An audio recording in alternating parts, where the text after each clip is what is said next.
Welcome back to Crimes and Punishments and to the garden flower case.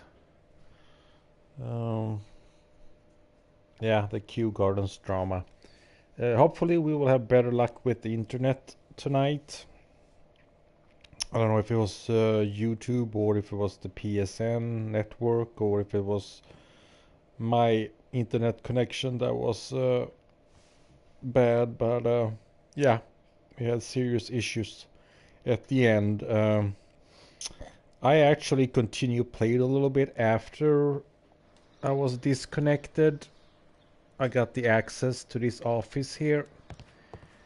Well, not yeah, office with the staff's locker. I guess locker room or dressing room or whatever. Technically, it's only 3 people working there. It's our suspect number 1, Martin. Then we have Miss White. And finally, Albert. Interesting information that may play a part at the end, who is going to be the guilty one, is that I actually found a letter in Albert's dressing room. I will see if I can find that one maybe. So I'll let you see here. Yeah. We start with this one regarding Albert. It actually gives him a motive for actually killing his own father. So I'll let you guys read it yourself.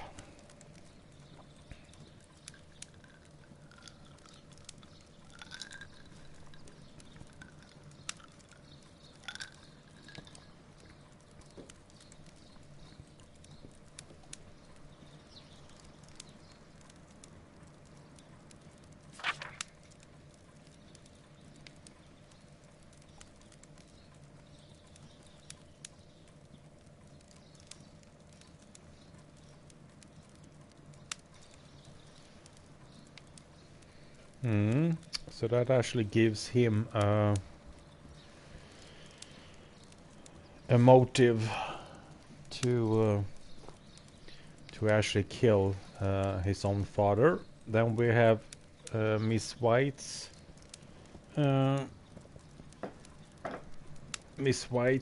letter, first to her family. I'll let you guys read that too.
And finally, Albert's letter to Miss White. Actually gives both Albert and to some extent Miss White a motive too, actually, to and I guess, well, in Miss White's case, probably not that strong. Of the simple fact that she's, you know, taking money from Albert, but of course she could convince Albert to kill his father, because I'm pretty sure that his father had probably a savings or some kind of life insurance. I don't know if they had life insurance back in 1890. I don't know if that was, well, maybe if that was common with life insurance back then. Maybe not. But anyway, he probably had a testament that was probably in Albert's favor. So, and then I don't know if you guys saw Mr. Martin's letter. I don't remember if we got that one before the internet broke down. Oh no, wait, you guys can look at it too.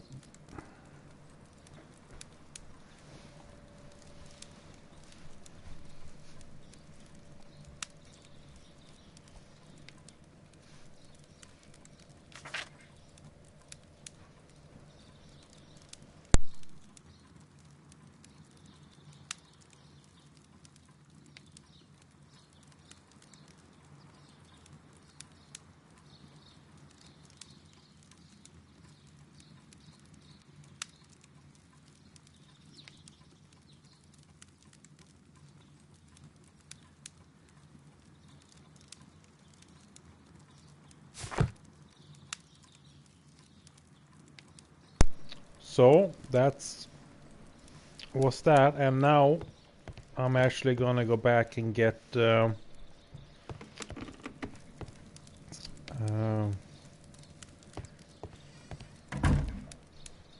dog with the finest nose in Britain, because we're actually gonna do a search in the area. Or anyway, we could. Oh, it doesn't matter. I think about taking a shortcut, but wasn't really a shortcut.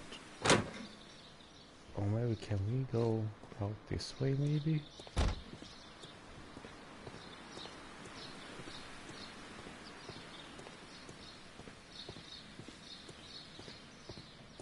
Yeah. Let's go and fetch.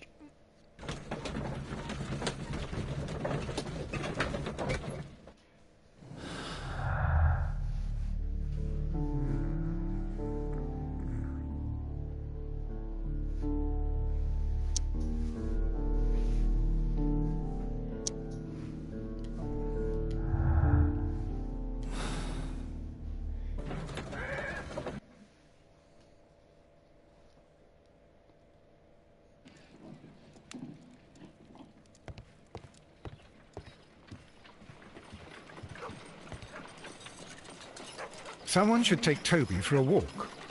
Have you found something interesting?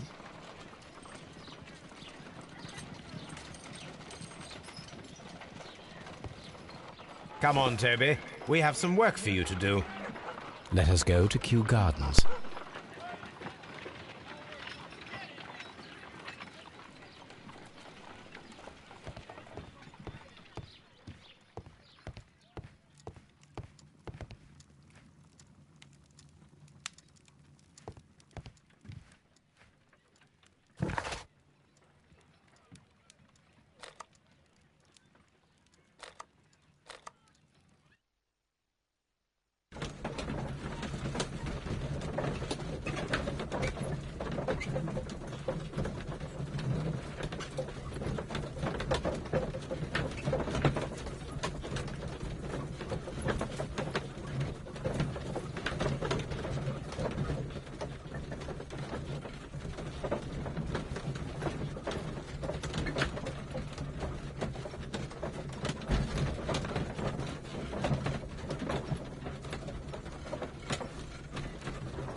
Let's take Toby to the laboratory.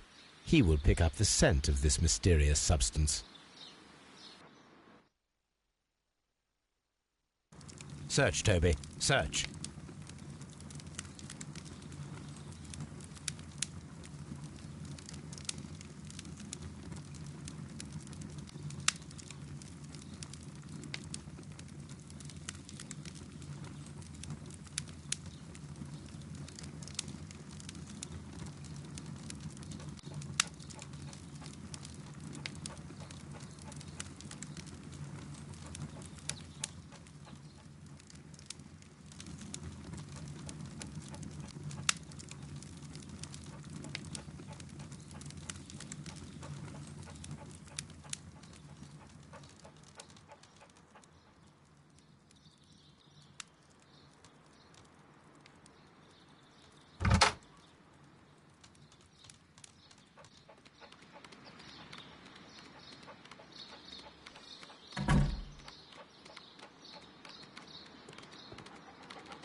Congratulations, Toby. Now let us see what you have found.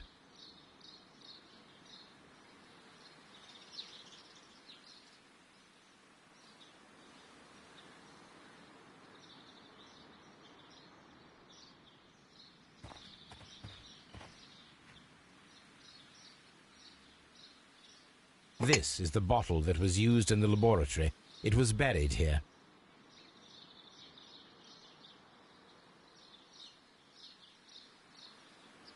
There is still some liquid remaining in the bottle, with gold flakes, a tiny caterpillar. Not surprising to see one in a garden, but at the bottom of a bottle.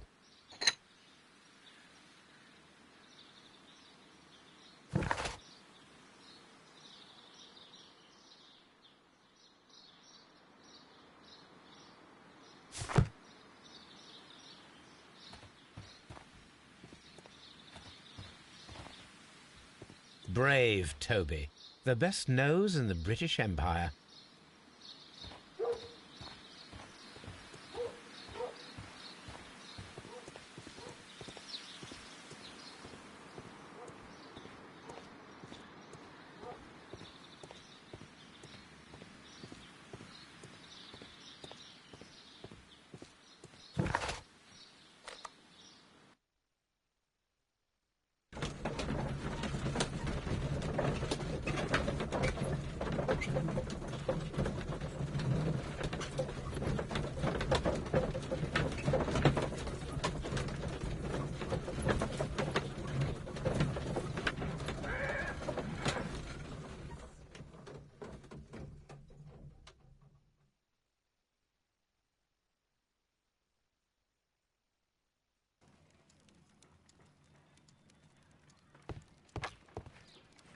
A map of London and the surrounding area.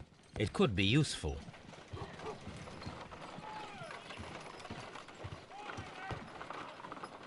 Let us determine just what we have found here.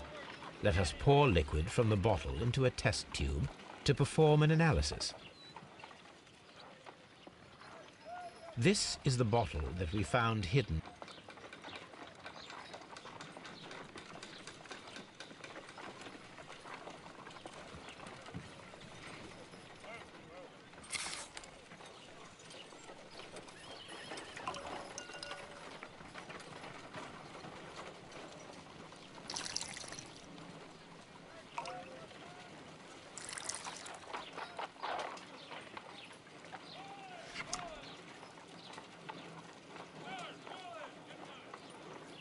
a colorless, water-based liquid.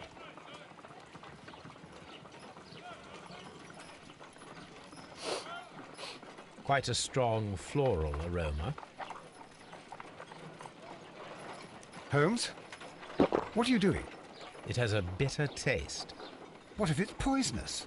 Did you ever see poison stored in enormous jars like that? Anyway, there is a doctor nearby. So what do you think it is? It is some kind of organic compound. Let us vaporize the liquid and see what happens.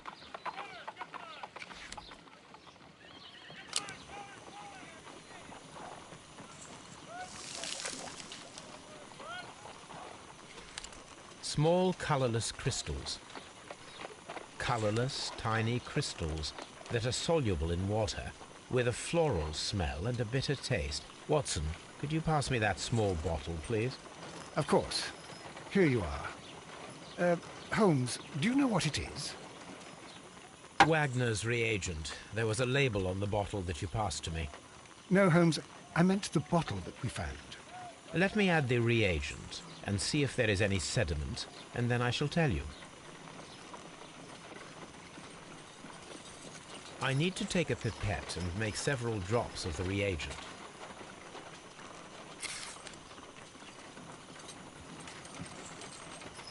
I need to take a pipette and make several... I need to take a pipette and...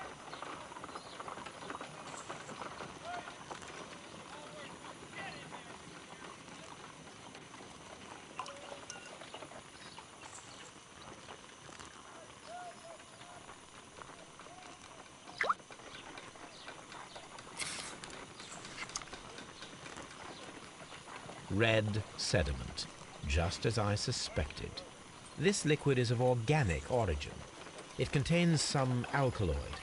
Most likely it is unstable, and that is why there is a quantity of gold dust to prevent contamination. This mixture is probably a fertilizer. Someone was carrying out unusual experiments in the garden's laboratory.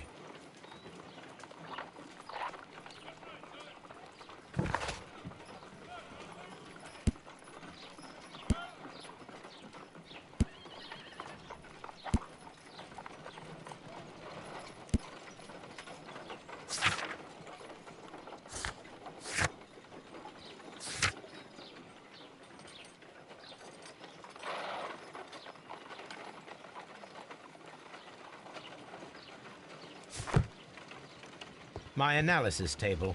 It is useful for my work.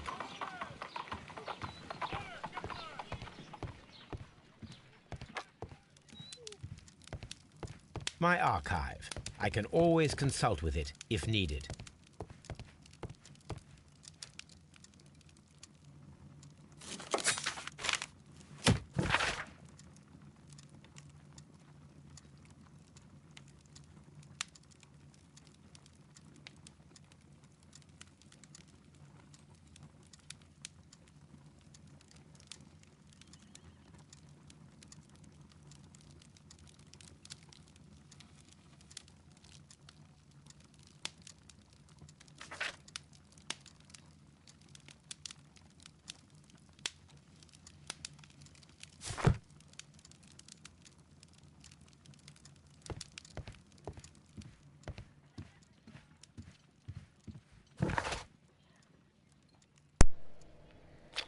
Let's head back to Kew Gardens.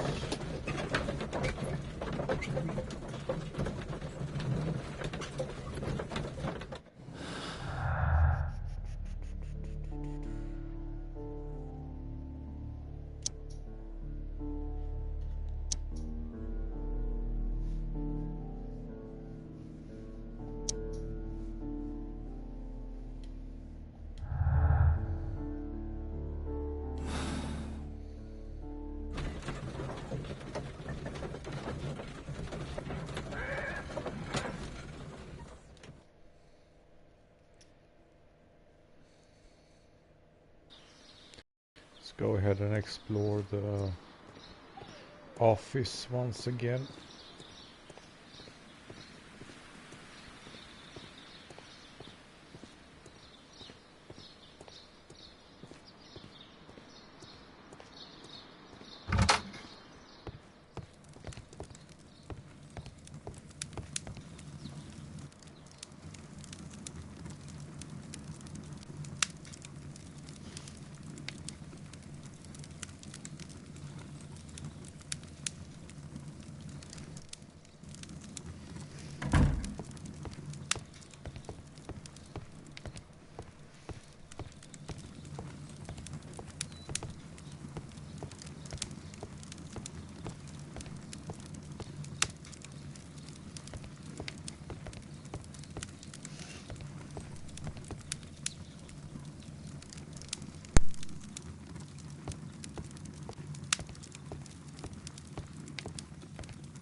Kew Gardens is such an exciting place. Wouldn't you agree?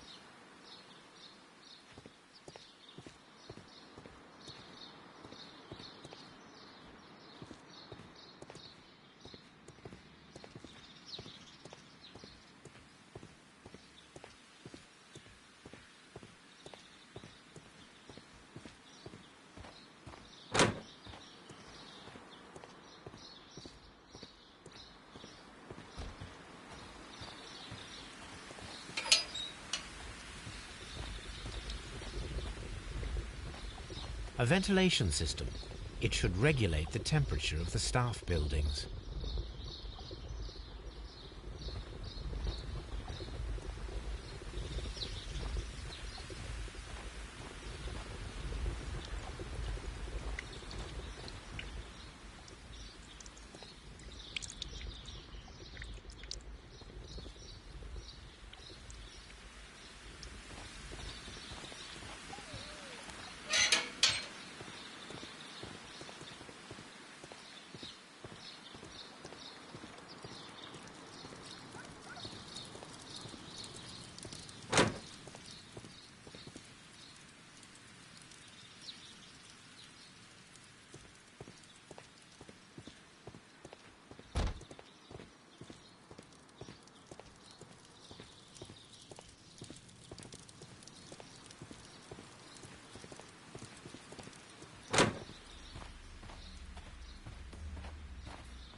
According to this, they have light and moisture control in some parts of the building.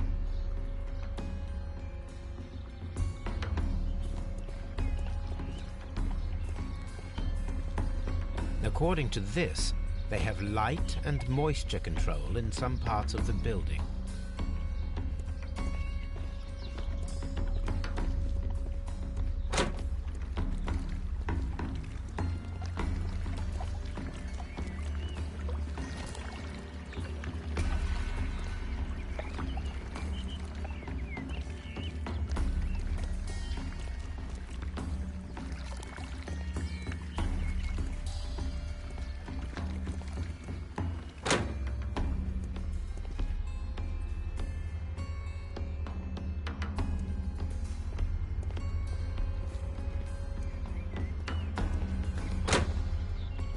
What should we do next? According to this, they have light and moisture.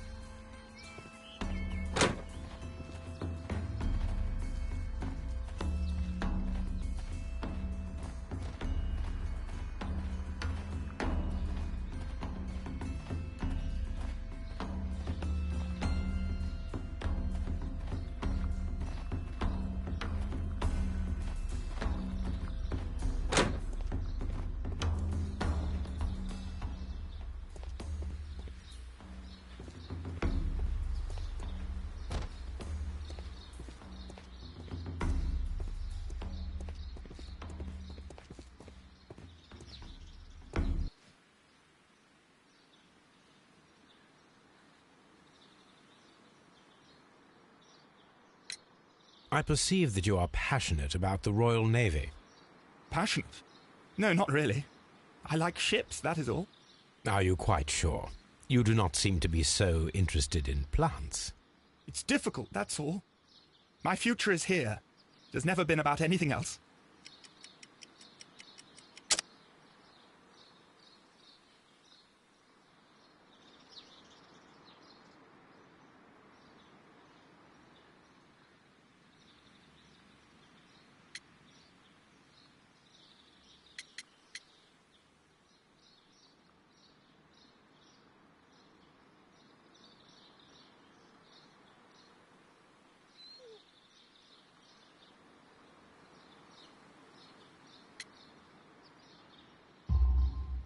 And yet I know that the Royal Naval College rejected your application. Ah, you truly are as clever as they say.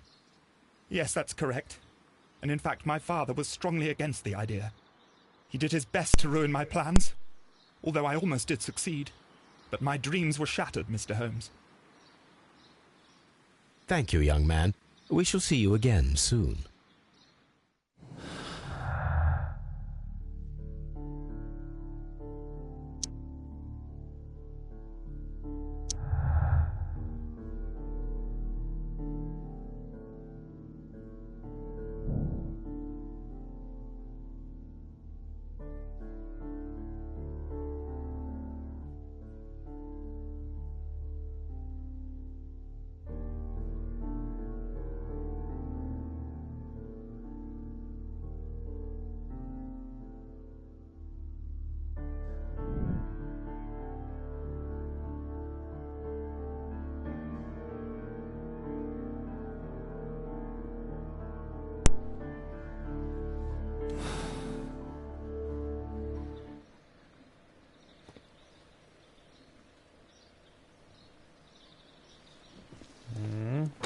Let's go ahead and see if Mr. Martin has something to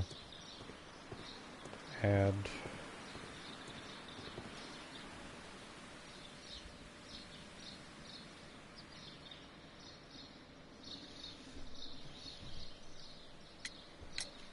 There is a bust of Montague Dunn in the nursery. A bust? Oh, that old thing. Further proof of that outrageous ego of his. But why in that room in particular? Oh, I don't know, but it has always been there.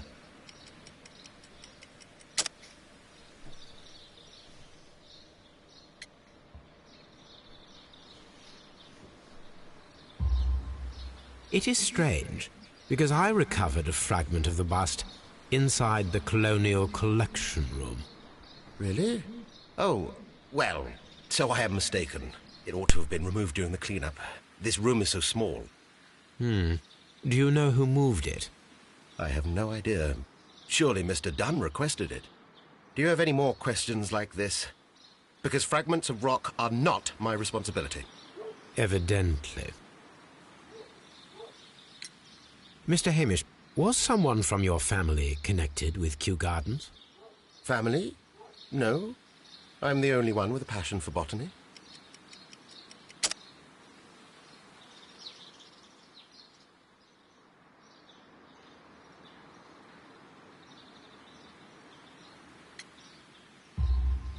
I do not think so. This photograph of you and your father at Kew Gardens suggests the opposite.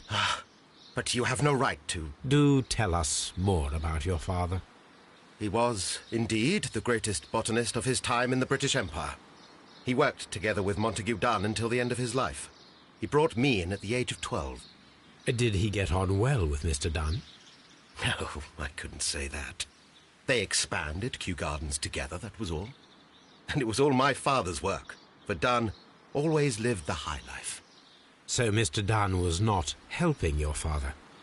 Oh, yes, he provided the financial support. And as far as he was concerned, that fulfilled his role. But the worst of it was, he declared himself as the master of Kew Gardens. Fame meant nothing to my father. So it was easy for Mr. Dunn to take all the credit.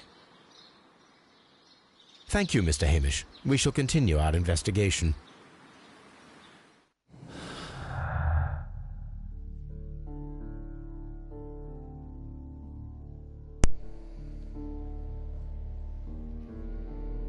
Well, I guess everything starts to point at Albert or Mr. Martin then. Even if Miss White may have reasons because of her money shortage.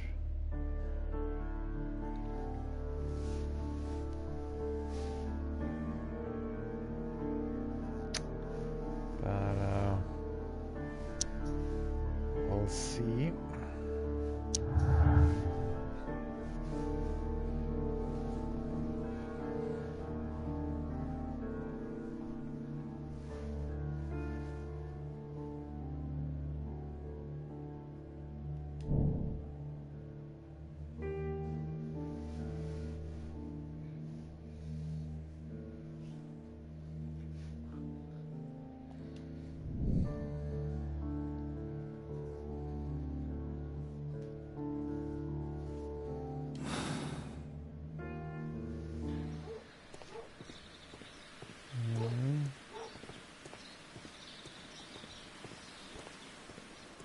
Let's go ahead and see if maybe Miss White, we have something to ask her about. Probably not, because she was not very talkative the last time we visited.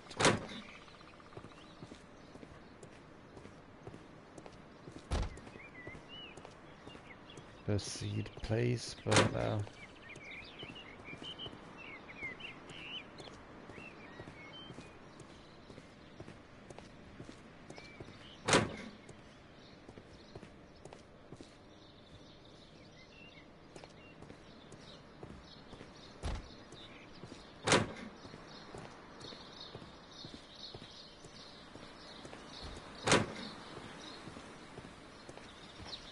Poor Mr. Montague Dunn. It is so awful. well, I guess we can probably read her off then. So it's down to the guys. Either the young Albert. From here, we are unable to see the interior of the Colonial Collection Room.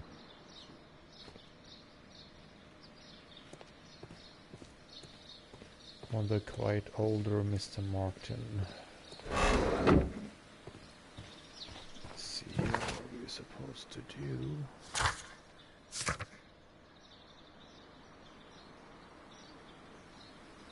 Yeah, I've already used that one though.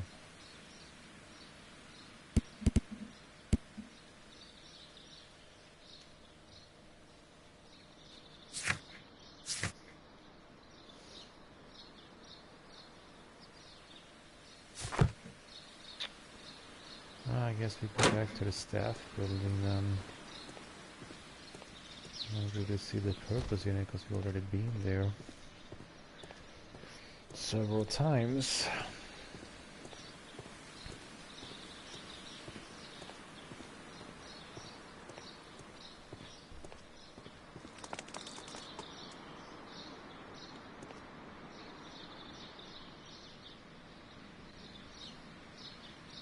We should probably eventually get to Ventilation system. work on the ventilation system. Director's office, cloakroom, laboratory, reserve. Reserve. Okay.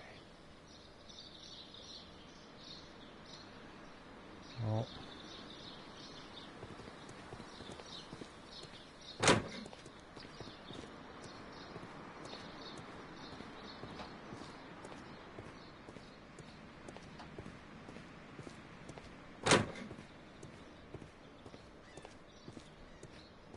It's a pretty nice garden actually. I like the settings actually in this case. Now let's see here now if we can find anything.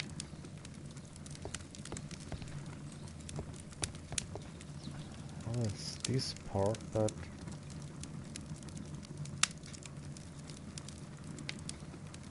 I don't hear anything. I've already used. Martin Hamish's perception of plants.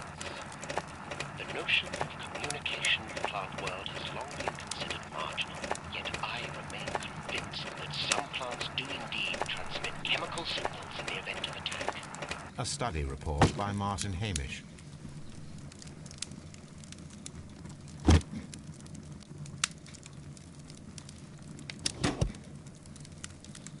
And it seems clear from these multiple experiments that plants do respond to their environment and have a form of consciousness. Margaret White, February 1895. Report number 245. Study report.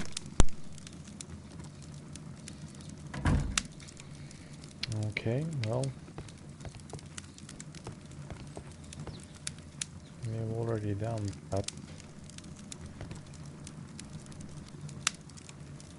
And can't really see How that will play part in any evidence.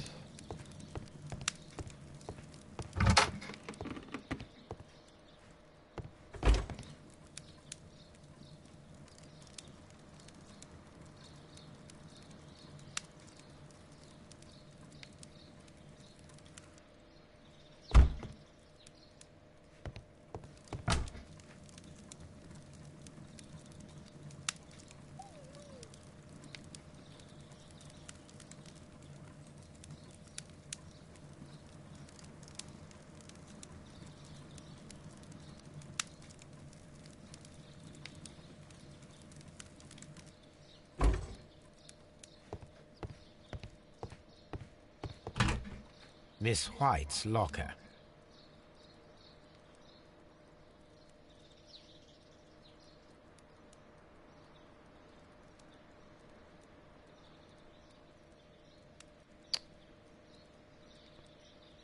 Well, there's nothing that we have missed.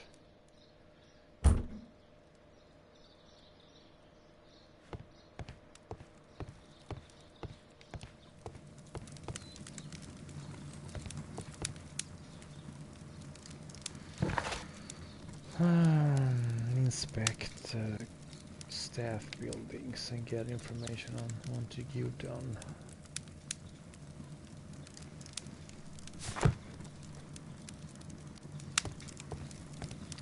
So the question is, what is it that we have missed?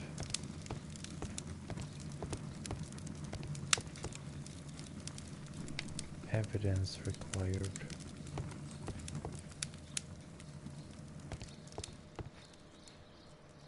Obviously there is some kind of evidence that we have missed that we need for that phonograph, and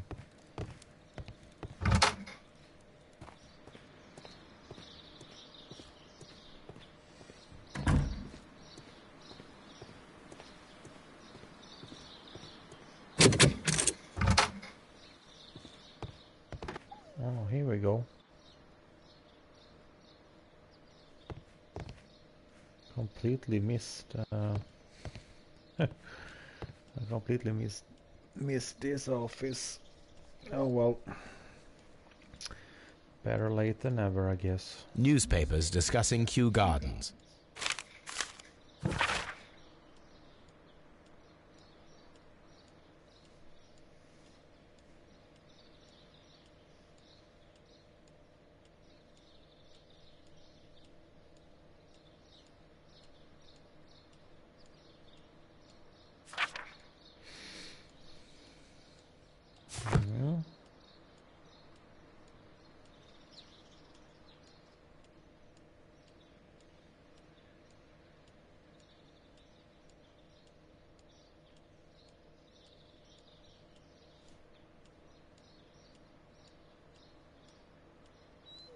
Was that all?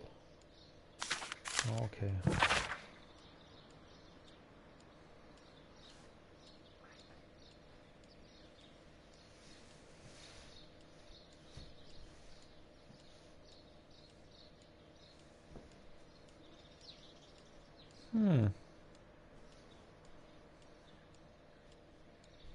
They actually had a relationship.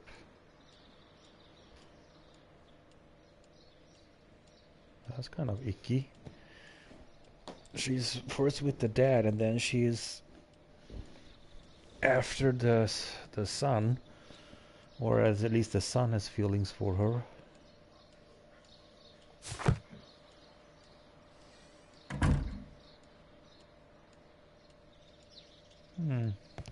Well, I guess we can question her. I guess that was all on that table. Oops. A photograph of Montague Dunn and Reynold Hamish.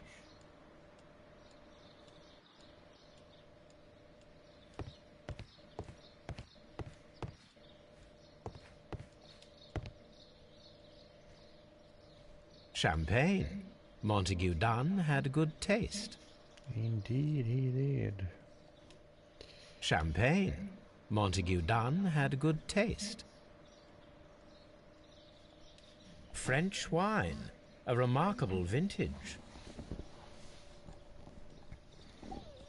Yeah, well, the guy had a bad liver, so I assume he was happy drinker. Let's see. French wine. Oh.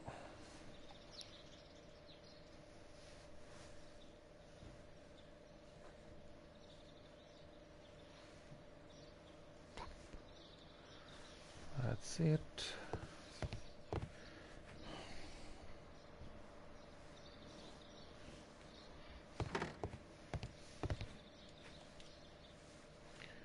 And time for a mini game.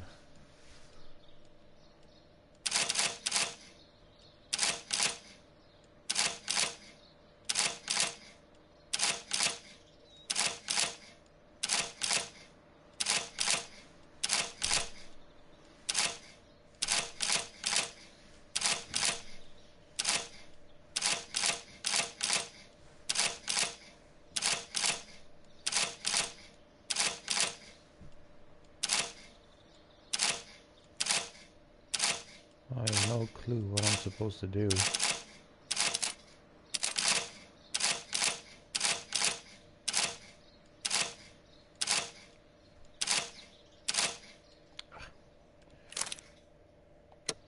Voila, it's open.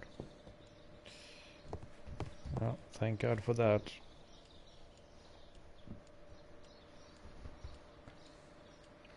We'll be spending probably hours on some of these mini games.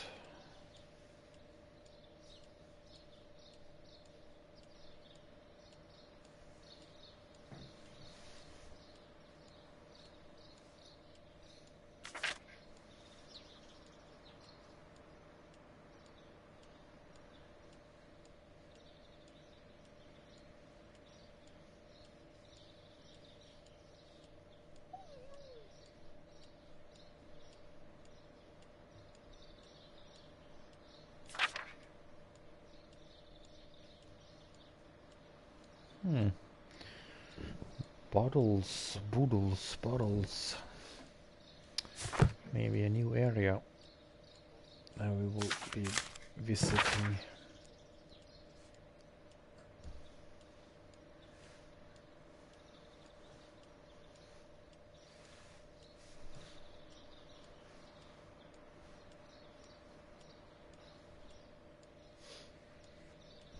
I assume the sisters are the flowers or plants then. I would hope. But obviously the divine syndicate takes flowers and plants very seriously. I suggest that we don't tell Miss Margaret White about this document.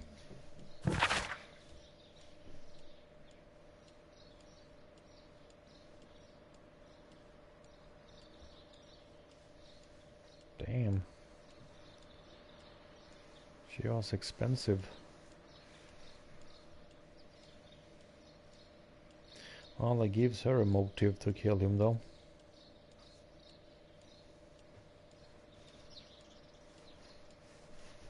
Well, I guess she's not off the hook either then.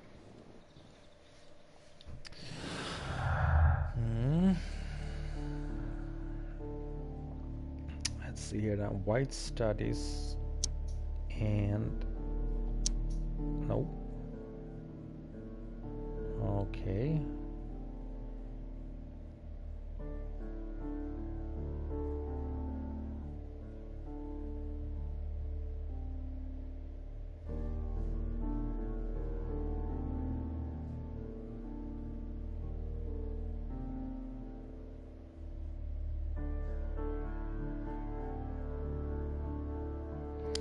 Let's see, white and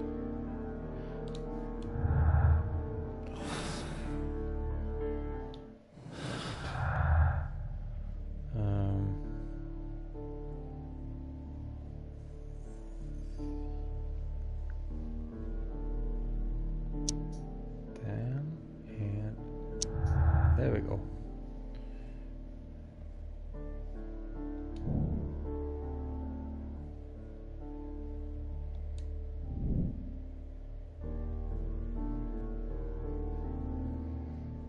Okay, so far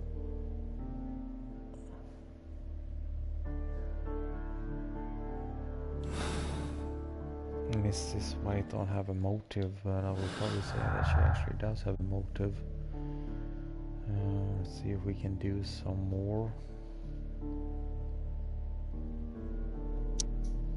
Oh, there we go.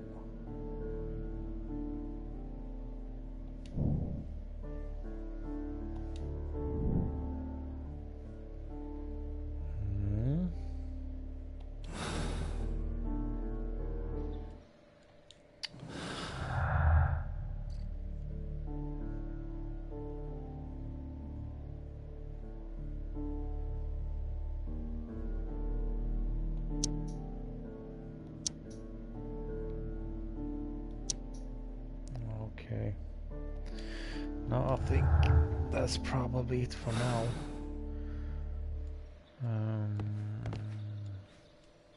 What should we do next, Holmes?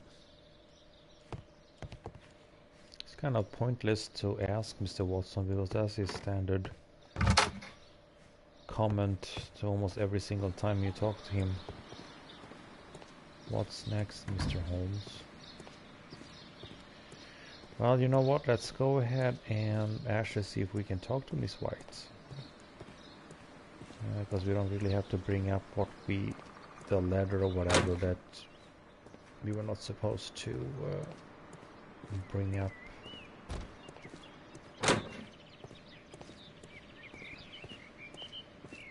Unless we're supposed to talk to Albert about the relationship between Margaret and his father.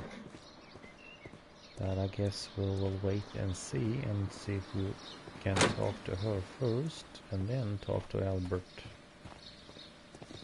Ah, damn it. Kew Gardens is such an exciting place. Wouldn't you agree? Guess not. Okay, let's go hunt down Albert then.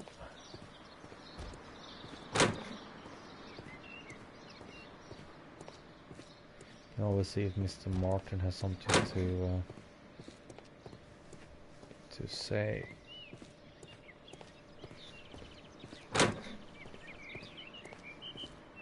Kind of surprised that we don't question Margaret though, of the simple fact that she does actually have some kind of motive. Oh well.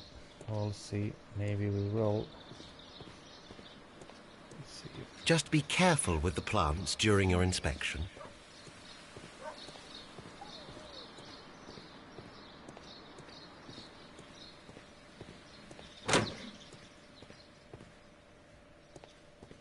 Excuse me, but I have to tidy up this room. I guess not. Oh, maybe we're supposed to do some... Oh, here we go. Search archives.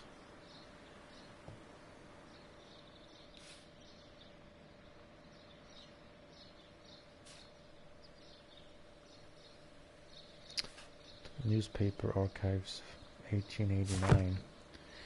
Okay, Mr. Watson, move, and let's head home.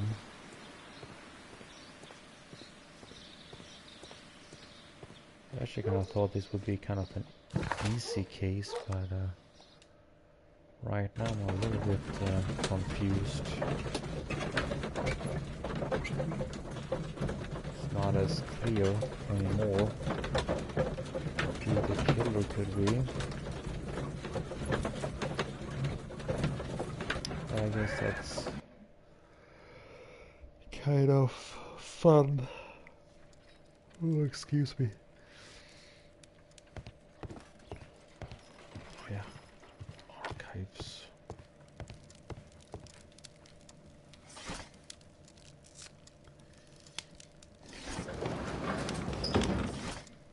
The 1889.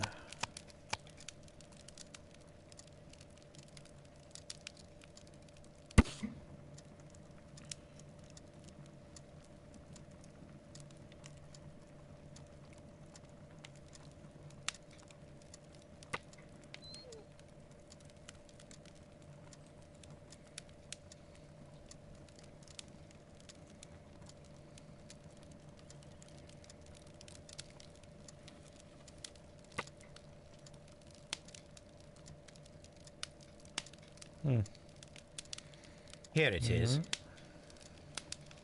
And here is the Divine Syndicate's address. Perfect. It is time to find out what they have against Montague Dunn.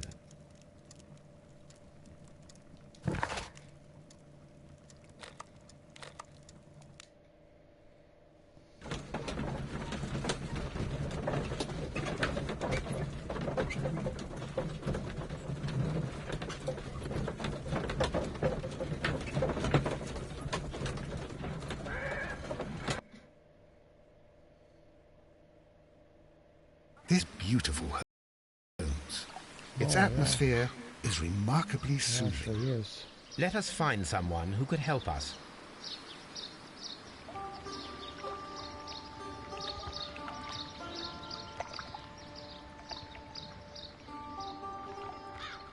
Yeah, I'm sure it was beautiful on the 360 and the PS3, but it's still pretty on the PS4.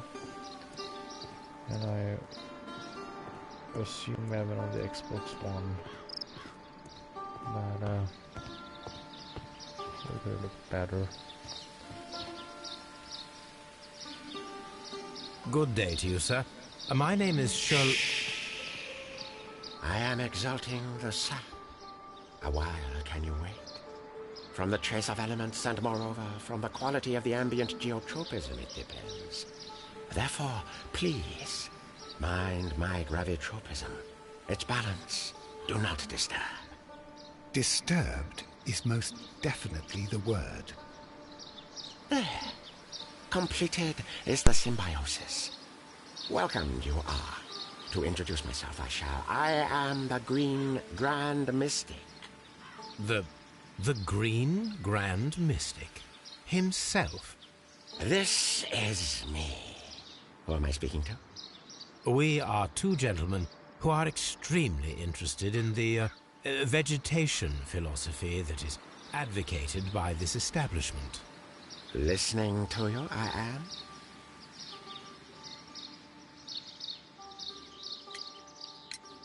am.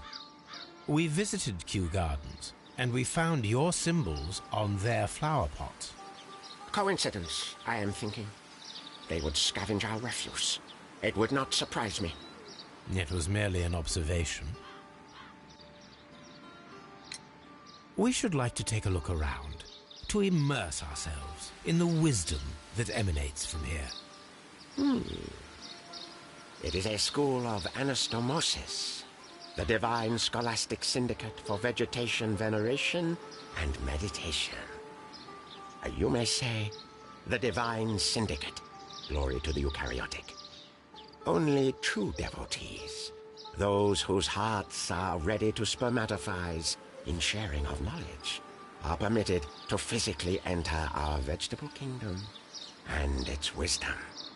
And to be permitted, you must earn it. Yes.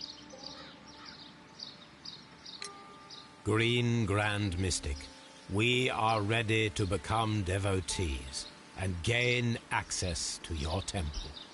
What is the name of our Lord, our God King?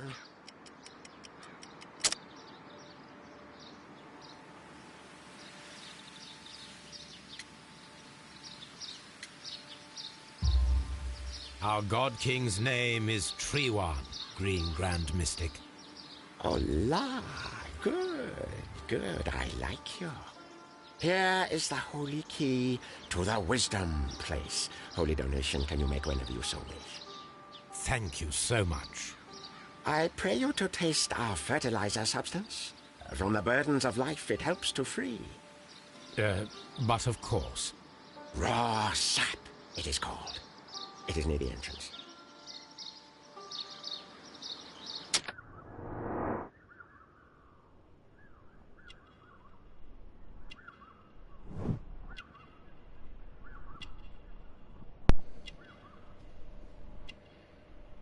And maybe this case will take a completely different direction.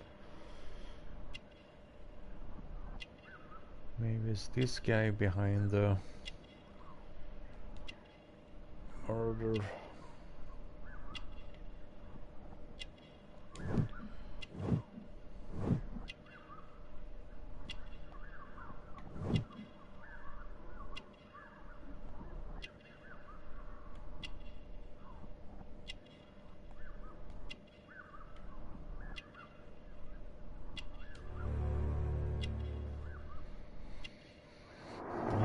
shall see.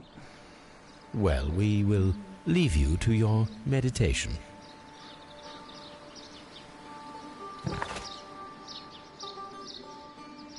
Come on, Watson. We have a temple to explore. Let's go ahead and check the surroundings first.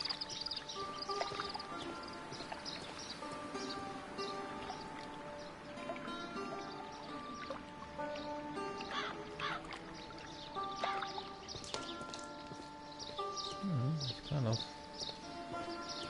nice place.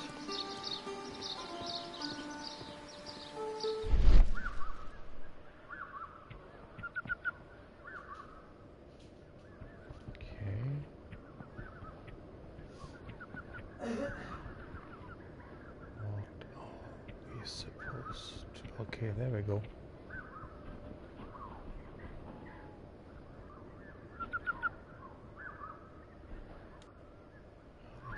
Fragments of a flower pot. It fell down here. A fragment of a flower pot.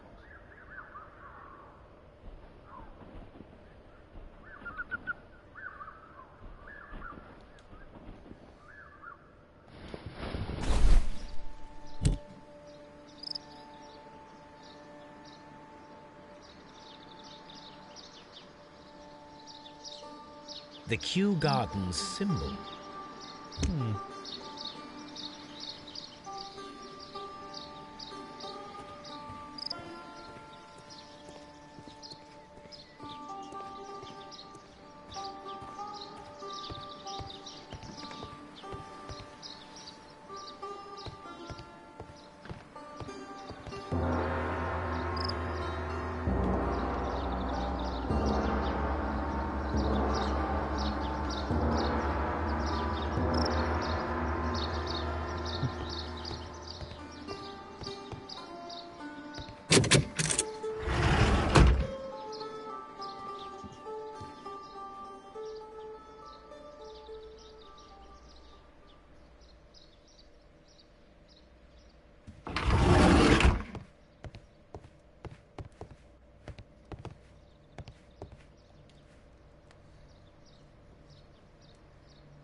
The list of plant friends and benefactors, lawyers, well-known manufacturers, political leaders. Well, maybe Mr. Dunn had some powerful enemies then. This door is locked, but I can try to open it.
Oh, let's skip it.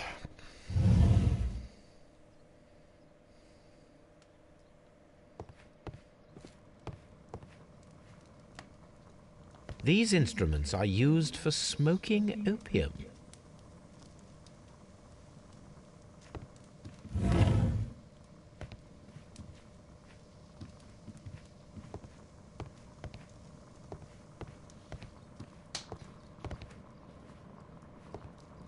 That would be enough to perform the most difficult of chemical experiments.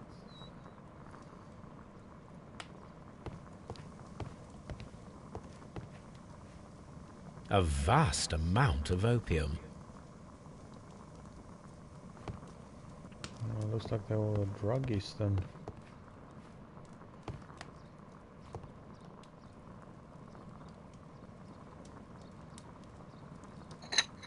This substance is an alkaloid, the same as in the bottle we found in the bushes at Kew Gardens. Well, maybe one of our This cabinet is full of chemicals. They are the same a as the ones member we of found in the- the laboratory at Kew Gardens.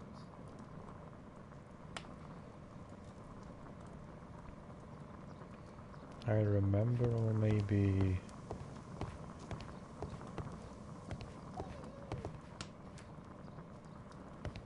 performed a mission for the great divine. Oops. Oh, so opium balls. I think we are done in here now.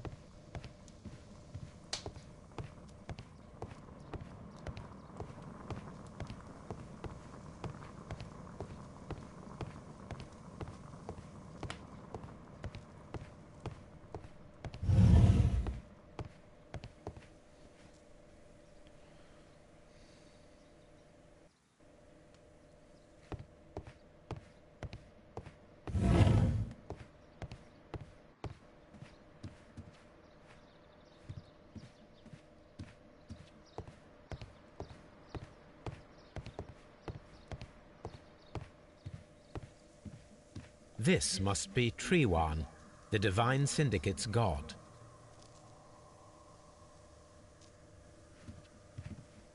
Praise the grand tree, praise it! Praise the grand tree, praise it! No, not a crazy one.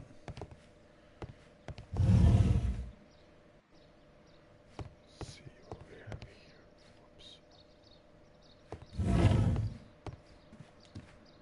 That should be the raw sap that the Green Grand Mystic spoke of. Looks like cocaine to me. This is rather delicious, and of an excellent quality. My word, Holmes. Their sap is like a form of cocaine.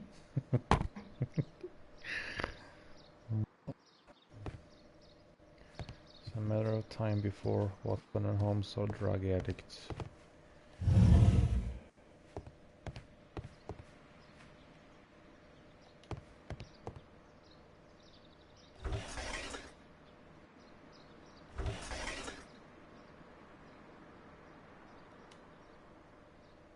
Caterpillars. They are raised as food for certain plants. Let's take them.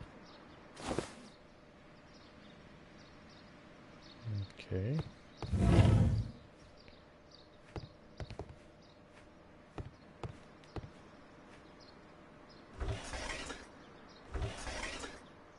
A tropical plant. Nothing of interest. A tropical plant. Nothing of interest.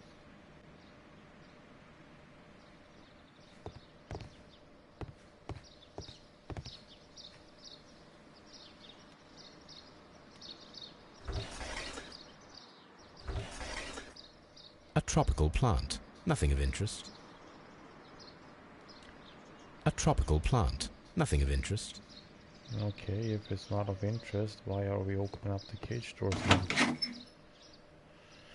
These three plants are identical to the ones shown at the exhibition. Okay. I shall take them. Thank you.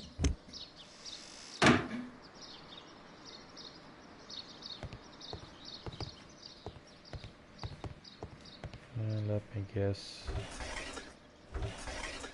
There's no interest. A tropical either. plant. Nothing of interest.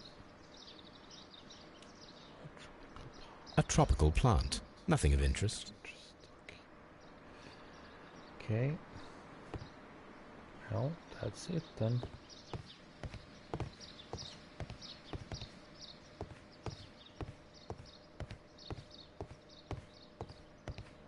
This green, grand, mystic fellow seems rather suspicious, Holmes.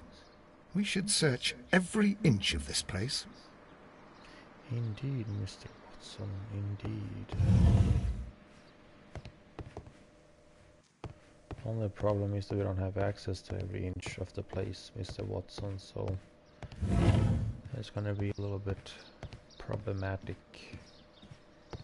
But we will try our best.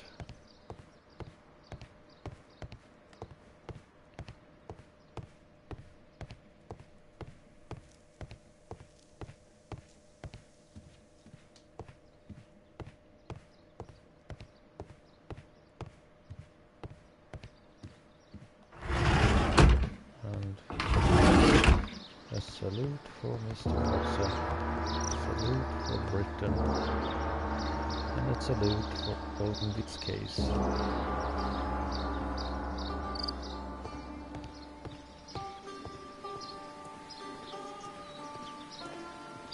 Oh, Mr. Watson got stuck in the temple. Obviously. I guess he's searching every inch of the place. Mr. Watson.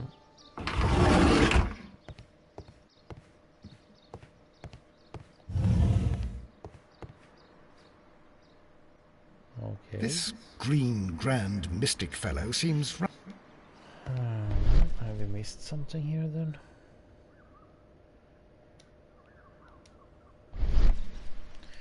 I see that we were supposed to do this. Okay.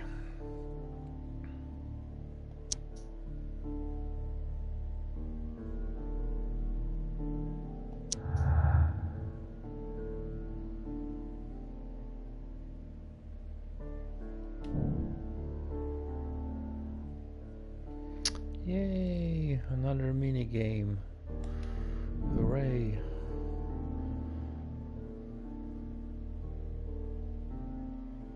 Well, let's head back. Perfect, home. Watson. We can begin our experiment. Let me guess, he's gonna say, This green, grand, mystic fellow seems rather yes, Watson, we have already searched every inch of this area, and we are going home to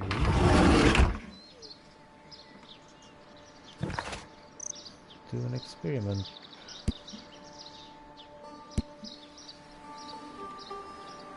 I assume.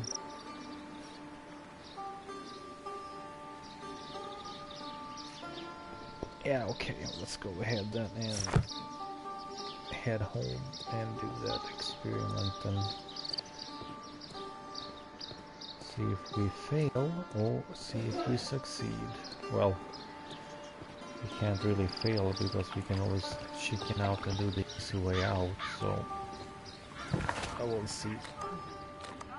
I'm not gonna spend too much time on doing the mini games.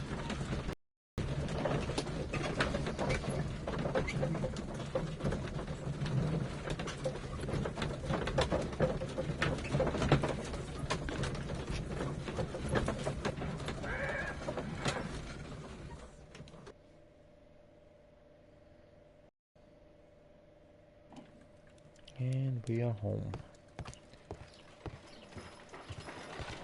Oh dear, Toby.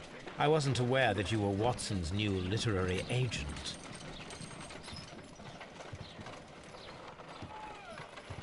Okay, let's go ahead. I imagine that one of these plants would be capable of releasing a toxic vapor. I need to find out exactly how it could be done.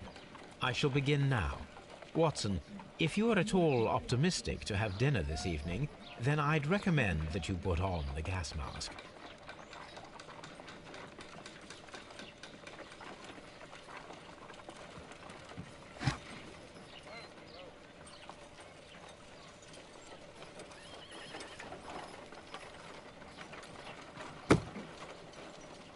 A prickly plant.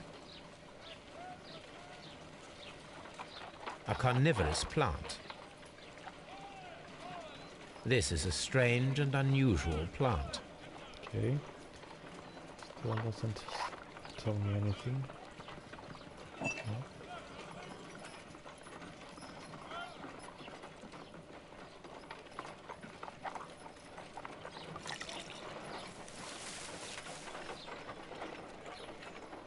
This plant becomes inactive after being drenched with alkaloid.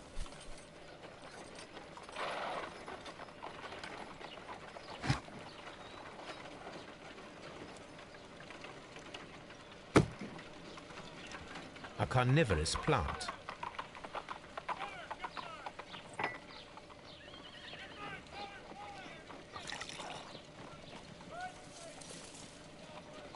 I have no idea what I'm doing This right now. plant becomes inactive after being drenched with alkaloid. Okay.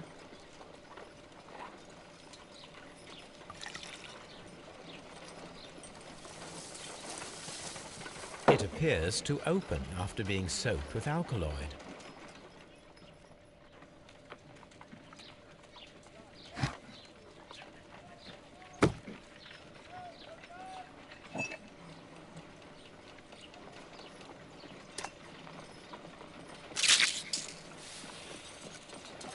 It closed again. I believe I saw a small cloud of gas. I wonder what secrets this plant is hiding. Perhaps if we agitate it to a greater extent whilst it is opened, it will reveal a little more.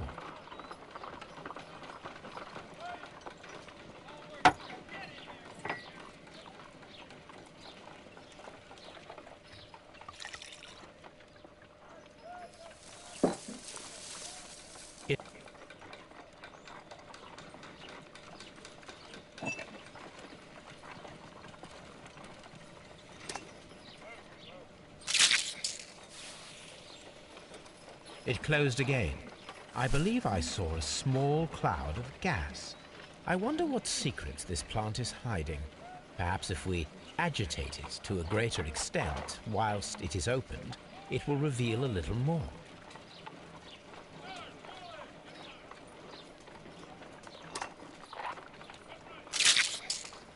I find the behavior of predators utterly fascinating.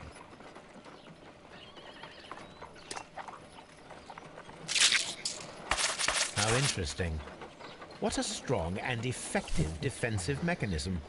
I am interested in what might occur if the prickly plant should shoot at it.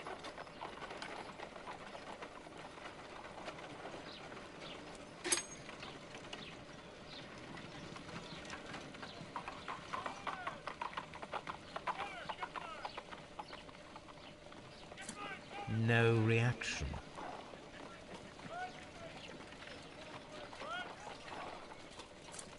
No reaction.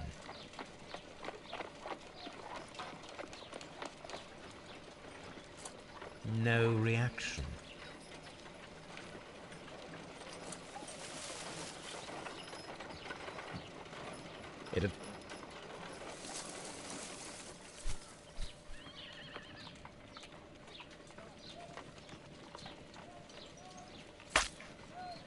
My word.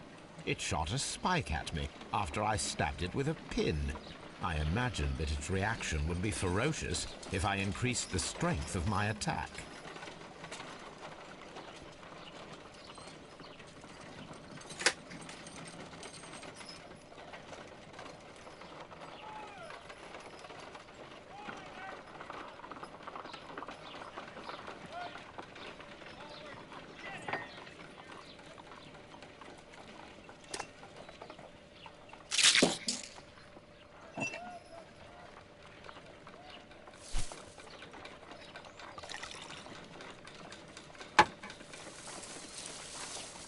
It appears to open after being soaked with alkaloid.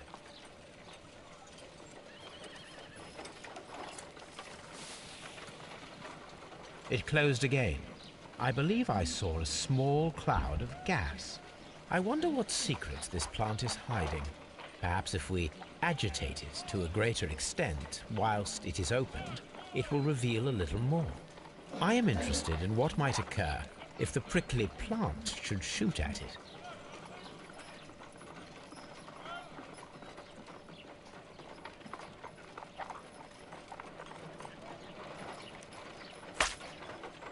My word! It shot a spike at me after I stabbed it with a pin. I am...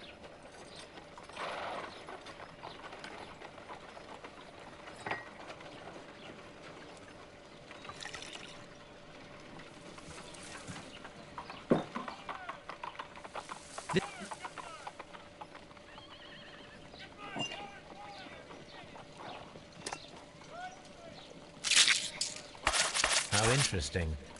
What a strong and effective defensive mechanism. I am interested in what might occur if the prickly plant should shoot at it.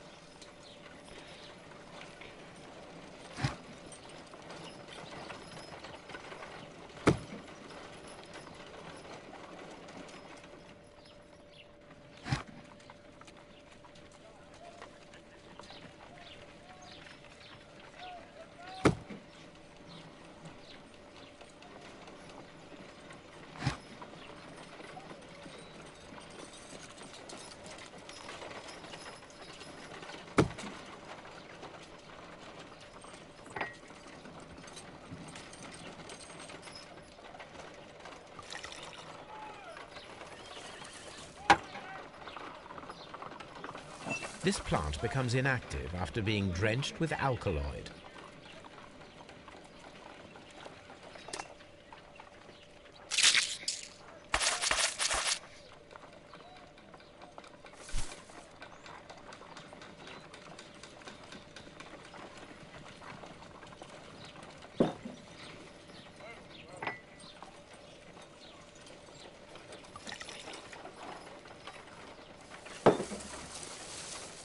It appears to open after being soaked with alkaloid.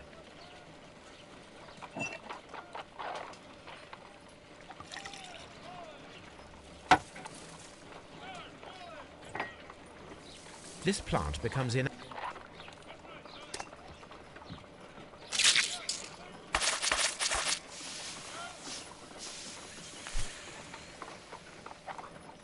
toxic gas with spores. Extraordinary. The plants would be capable of killing only if they were directly next to the victim and stimulated at precisely the right moment. Let us take our caterpillars to the Colonial Collection Room. We may see things more clearly there. It is too early, Watson. Our suspects will be there. Let us investigate Kew Gardens one more time and ask some questions. Okay.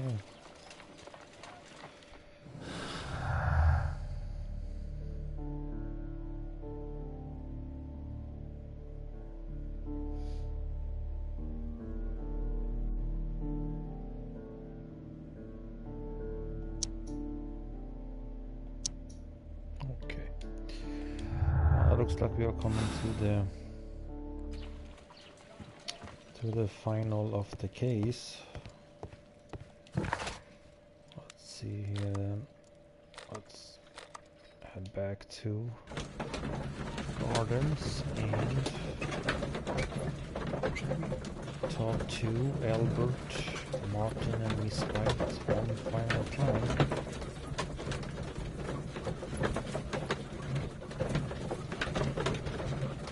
I think actually this case has been the most open case actually so far.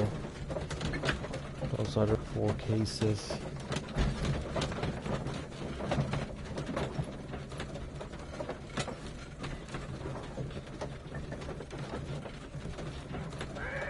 I mean, there have been other cases that's been kind of a little bit,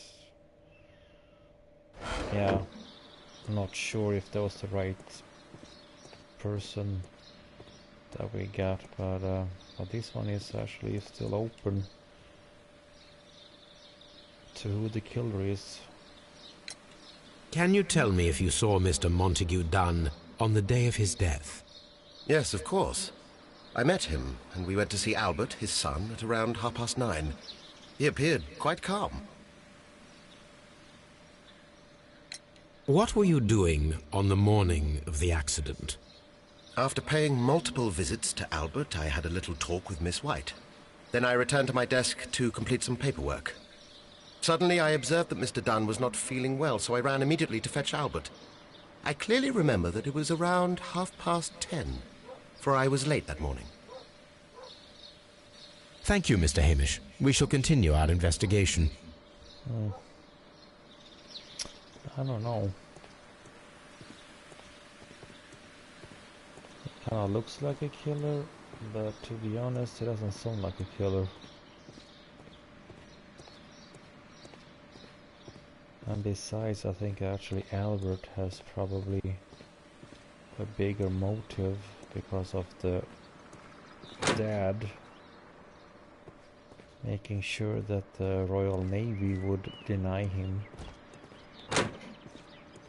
into the Navy school or Naval Academy. So I would probably lean towards Albert, unless the gold digger Miss White had some reason to kill Mr. Dunn. Well, let's see. Can you tell me what Mr. Dunn was doing upon the day of his death? I can, but there is nothing very special to say. I was in the laboratory when I saw Mr. Dunn heading towards me. Tuesday is the day of his weekly visit. It was supposed to be at 9, but he was 10 minutes late, as usual. And then? Well, he came in to say good morning. Then I saw him spend 2 or 3 minutes by the plants outside the laboratory. After that, he ran out in the direction of the nursery, where Mr. Hamish was working. He was always in a rush during the inspection, you see. I would pity anyone who stood in his way. And that was the last time you saw him? Yes. I stayed in the laboratory until 20 minutes to 11, when I heard the cries of Albert and Mr. Hamish from the large glass house. I joined them as soon as I could, for I knew that something must be very wrong. What exactly were you doing in the laboratory? I was recording an experiment for my thesis. I only stopped my work once when Mr. Hamish visited me briefly around 10 o'clock. You say you were recording an experiment when the tragedy occurred. Might I listen to the roll? Here we go. Certainly. Please do. You will find it in the laboratory. It is number 320. Thank you, miss. And I actually forgot that Albert actually was quite upset over the death of his father, so I don't know.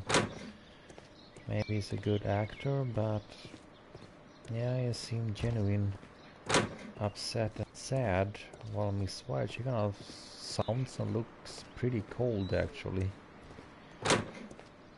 Well, we actually may have a female killer then.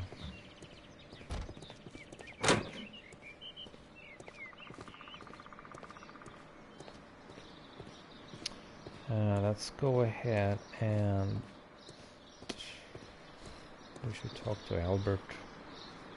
We'll do the let's go ahead when we are here actually and listen to the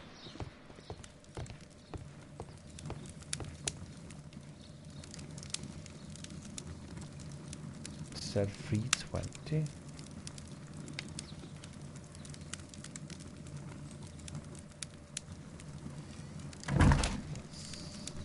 Let's see here what she said.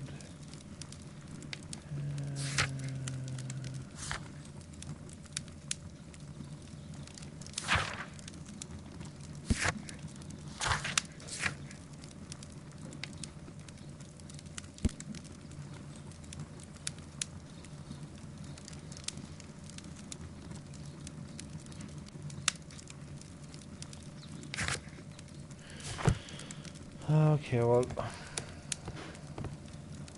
oh, there we go. Oh, back. Oh, damn it. There we go.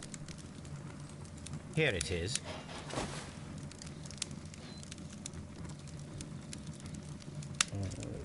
back and go to the phonograph and listen to it.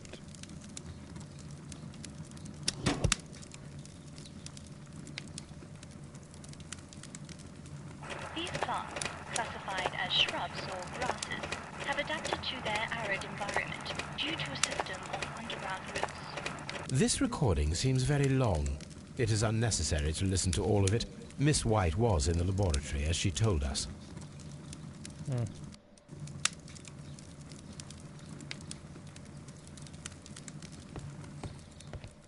Well, let's talk to Albert then.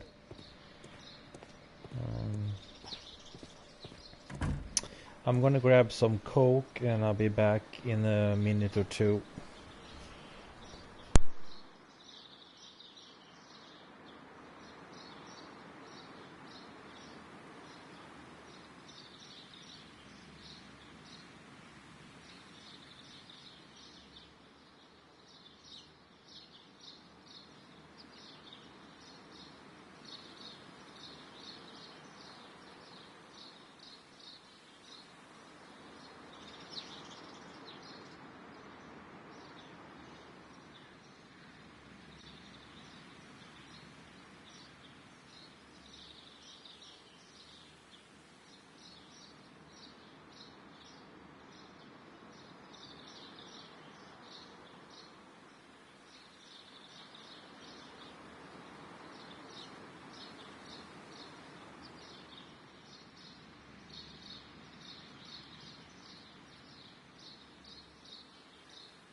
All right.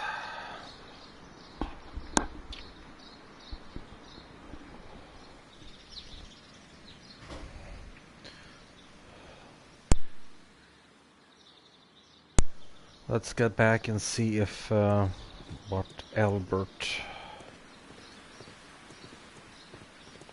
has to say. Your father's death does seem highly suspicious. What were your movements here on that day? Suspicious? Well, I was working in the seed house, taking care of something, or Lear Pontus, or... No, wait. Ah, these Latin names. I spent so many hours trying to memorize them. Did you see your father that day? Yes. He came here with Mr. Hamish for his weekly visit. There was nothing unusual about that. And then? Nothing. They stepped out to the backyard. It was perhaps 20 minutes before 10 o'clock. Then about 10 minutes later, I saw my father heading for the dry tropics room while Mr. Hamish returned here. And Mr. Hamish and Miss White, what were they both doing that morning? Mr. Hamish visited me a couple of times. I also saw him returning from talking with Miss White, and that was at 10 minutes past 10. But then he ran back here to me. to tell me that my father was feeling unwell. We hurried across to the water lily room, and I found my father lying dead on the floor. Oh, my God. Thank you, young man. We shall see you again soon. Everyone has gone, Holmes. The way is clear.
When Montague Dunn was standing close by the plants, the caterpillars were released and caused the deadly spores to activate. Panicking, and likely already half asphyxiated, Montague Dunn started back and knocked over the bust. He rushed to the door, but it was locked. He had to force it open with his shoulder. We already know the outcome. Montague Dunn collapsed and died not far from the pool. Well, it is time to perform our experiment on the ventilation system.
These plants come from all the territories of the British Empire.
These young plants must be delicate if they are kept in the nursery.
We need to visit the Colonial Collection.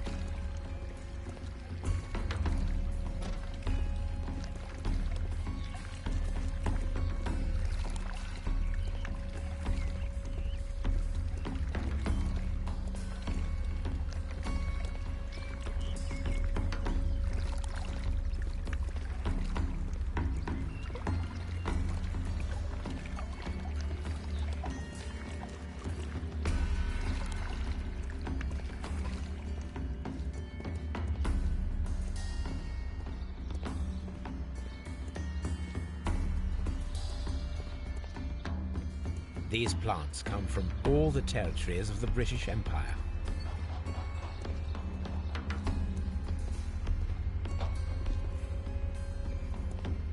According to this, they have light and moisture control in some parts of the building.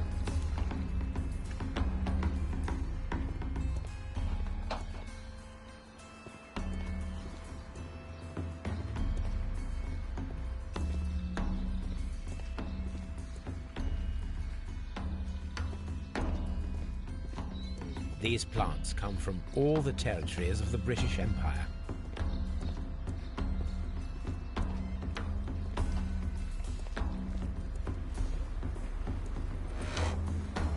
The caterpillars could only fall from the ventilation duct. Our caterpillars are in place. I'll activate the ventilation system so that they fall down. Watson, stay here and observe. All right, Holmes. The smell is strong. It is a detergent.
Before starting the engine, I need to enable the power supply.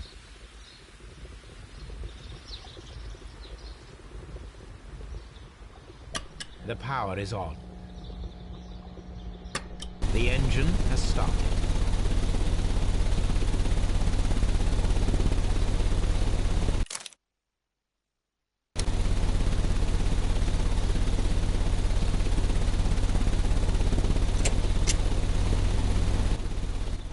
The ventilation system is working.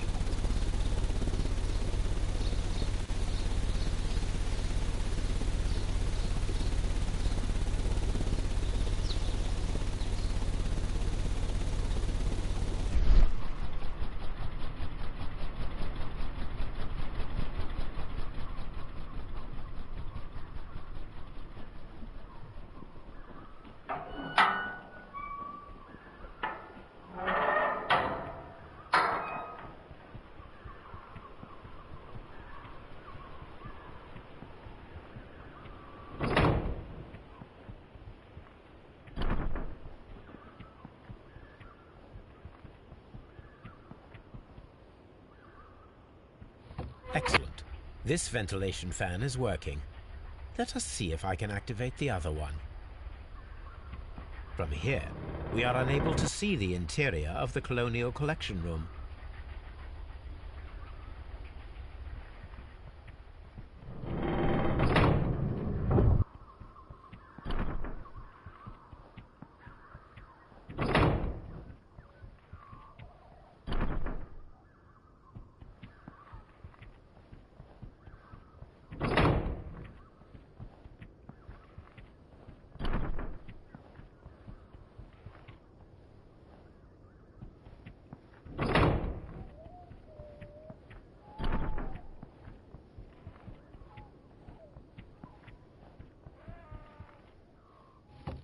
Perfect. Now I just need to find Watson to check the result.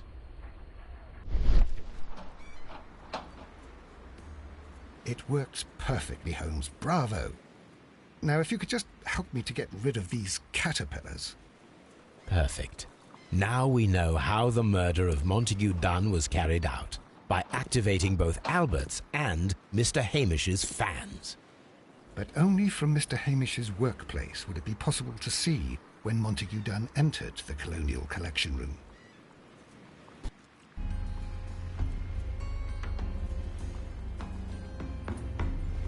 What should we do next, Holmes?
Well, let's see if there is something else here to...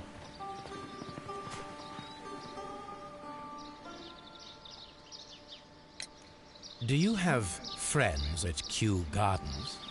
None. Not worthy there.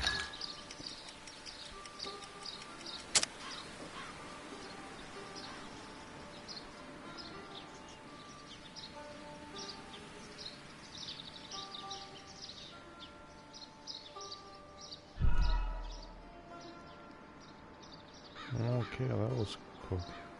Do you have friends at Kew Gardens? None. Not worthy there.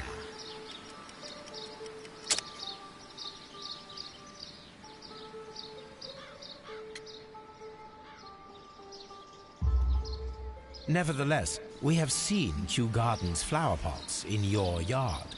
How could they happen to be there? What? Our sacred place you permitted yourself to search? Sacrilege. No, really now.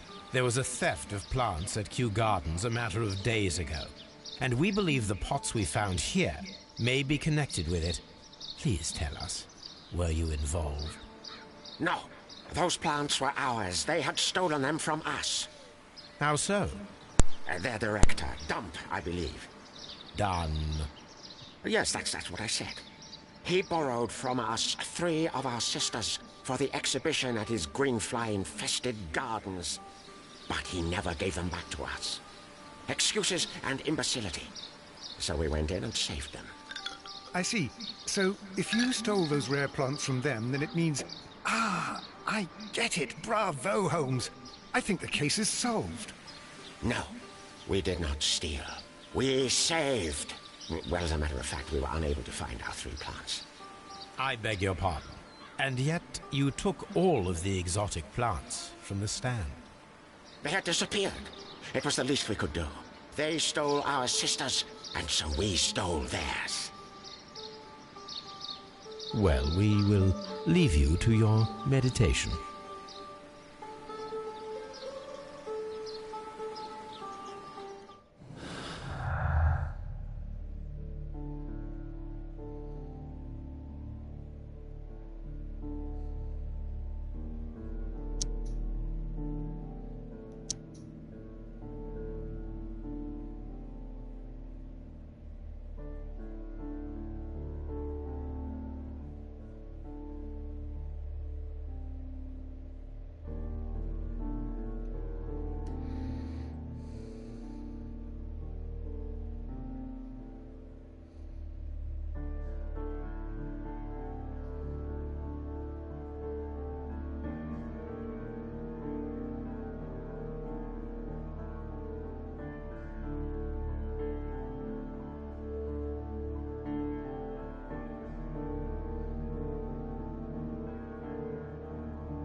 Well, the question is if she actually had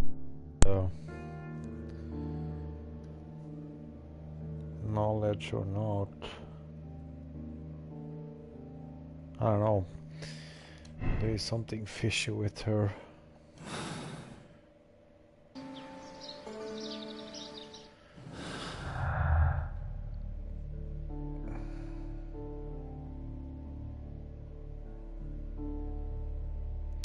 It was a complex process.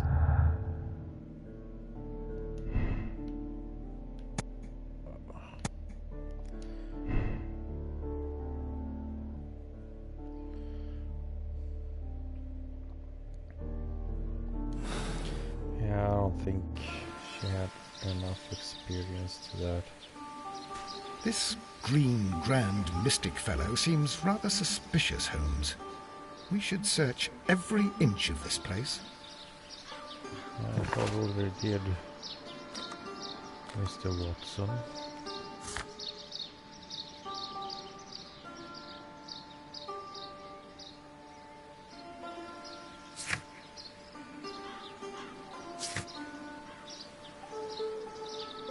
Okay, that's what we'll find out.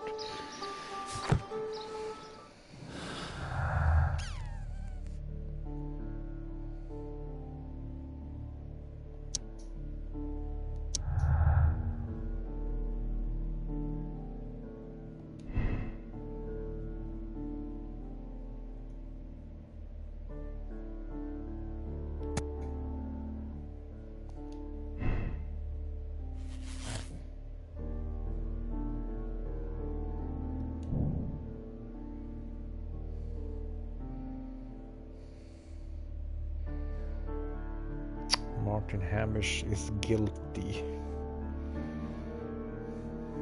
That was the guy that I kind of suspected from the beginning. But I don't know, actually. I'm kind of...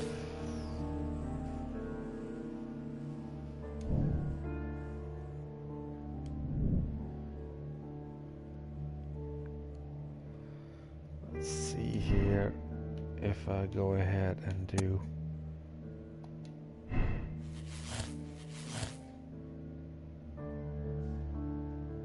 okay, takes away.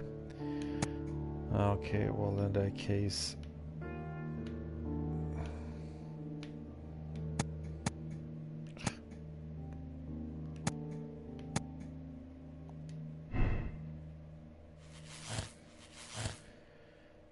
I guess we go ahead and arrest Mr. Marty Hamish then.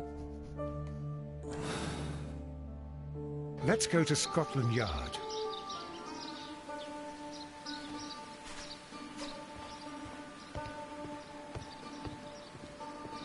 Yeah, that was the guy that actually thought from the beginning that he was and then I kind of started to think about Albert, because he actually had a motive because of his father screwing up the Royal Naval Academy for him. And then he had a genuine shock and sadness. And then I started to think about Miss White, because she's actually the only one that had shown no emotions at all, actually, about it. Oh well. We will see at the end if I was correct or not. But I kind of feel like it's either Mr. Martin or Miss White. Inspector, I believe that Martin Hamish is guilty of the murder of Montague Dunn. Aha! I knew it. I'll send the lads around to arrest him. Very good. I shall wait to hear from you.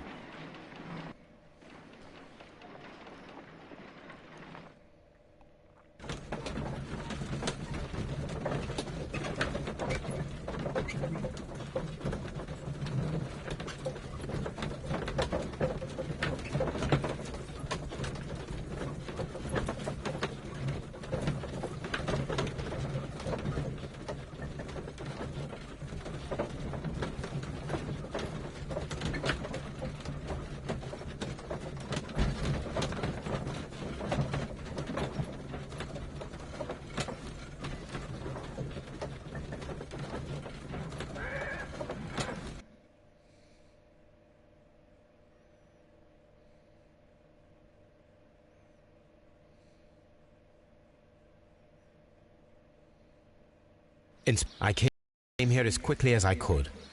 Martin Hamish is in the large glass house. There's no need to hurry.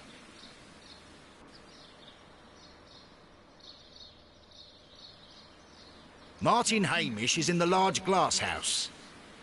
There's no need to hurry. Oh, I wonder if he commits suicide then.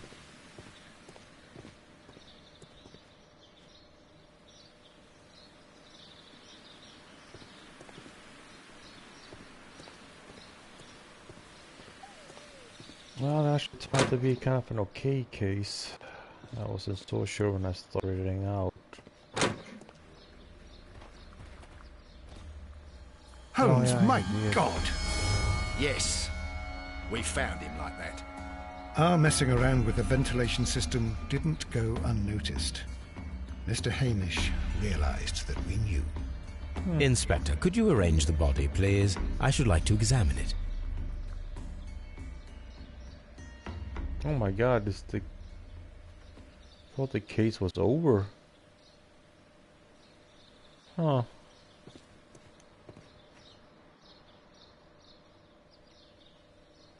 The mark around the neck is very visible. He died instantly.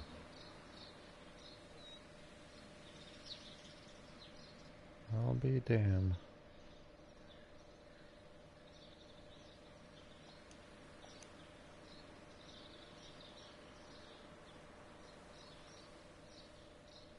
Holmes, his left shoe is unique. This anomaly is often a characteristic of... A club foot. Bravo, Watson. That is the key element of this case.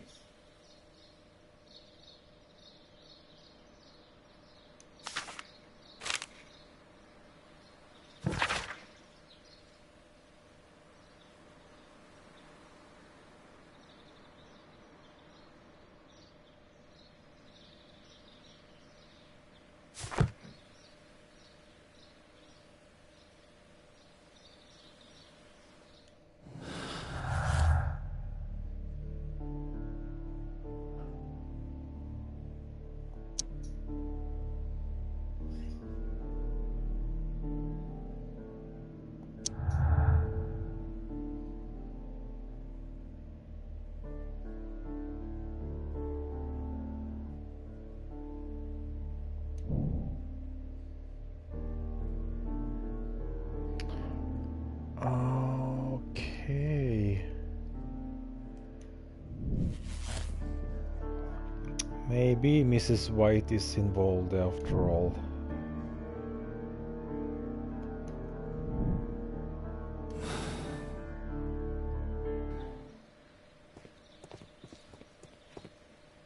What should we do next, Holmes? Wrong guy.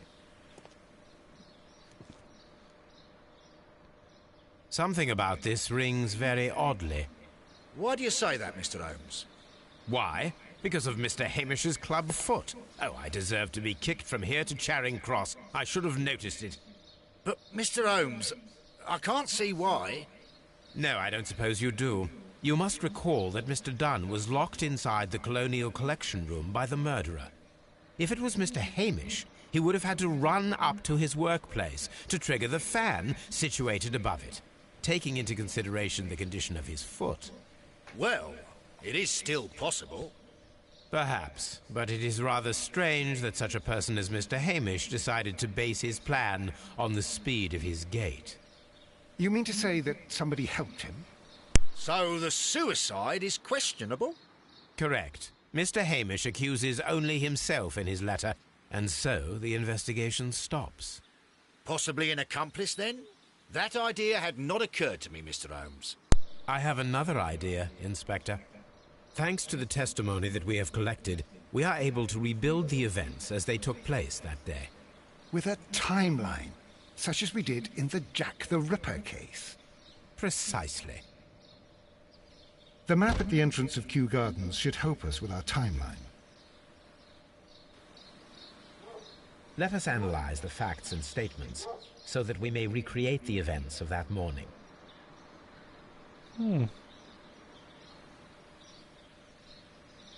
This is kind of new and interesting. Did not expect this actually. thought it was set and done. Let's see here now.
I'm just gonna go ahead and I have time to figuring out Perfect, what to. Watson. Now, let us ascertain who assisted Martin Hamish Almost in 1 o'clock killing in the Montague morning here, Dunn. so do the chicken way.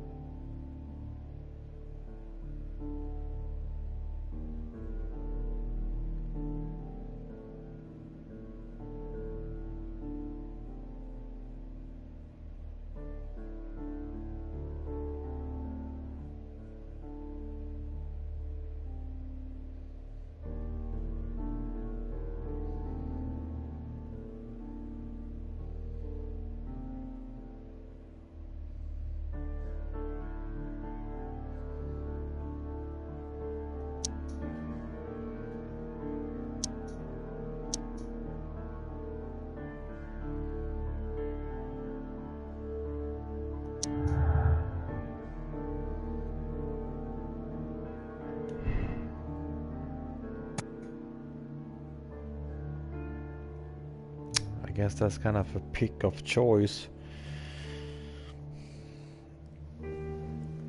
Because you will probably get the same option with Albert too. That Albert had time, Albert is not involved. But as I said before, she has kind of acted kind of very distant and cold-hearted from the beginning. Well, actually Albert actually did show emotions about his father's death, but of course he could play it Let's go ahead and claim that she had the time.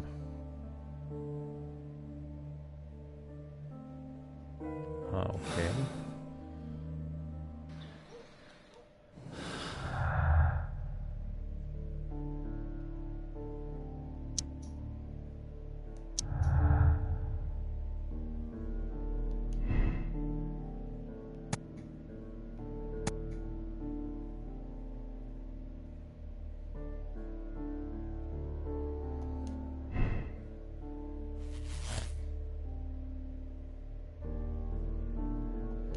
Yep, there we go.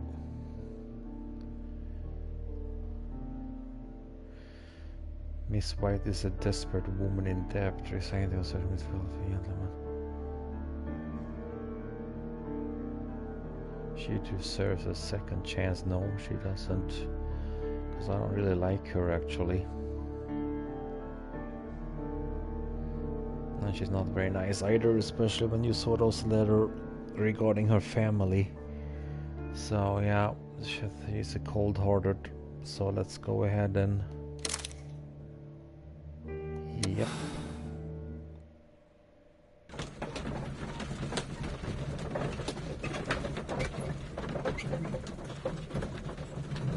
I have to say, this case actually was kind of interesting. Did not expect this to be the first case that we actually had double suspects. It's been a couple of those cases that I felt like they could have acted in a couple, but instead it was just one single. But Holmes, how can you be certain that we'll find Miss White here? It is obvious, Watson. Just use your brain. I am using it. I do use it. Now that the rope has tightened around Martin Hamish, Miss White must act to erase all traces of her implication. After the suicide of her accomplice, there is one final trace remaining: the deadly plants of the Divine Syndicate. She will be there. Very good. Shall we go? Just one moment. Now listen to me, Watson. I shall see her alone. You will conceal yourself behind her, quietly. Whatever are you planning? Nothing spectacular. The impulses of women have always been a mystery to me. But she is a bold one, and so we must be cautious. All right. You can count on me, Holmes.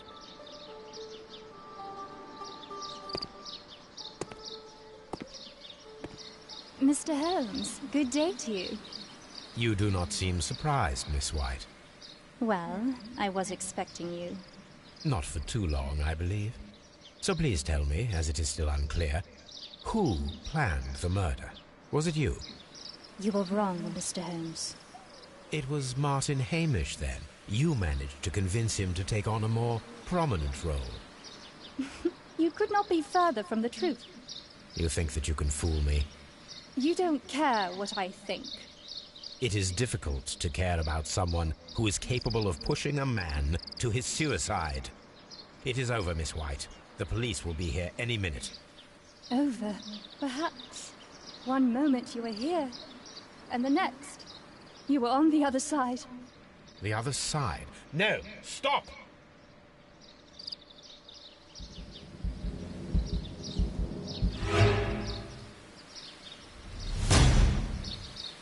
She deserved it. This is tragic, Holmes. Are you able to do anything? I'm afraid not. The poison has been fulgurating. Her heart stopped instantly, poor child. Well, I guess we got the right persons then. Choose another ending. Well, I'll go ahead and accept the decision.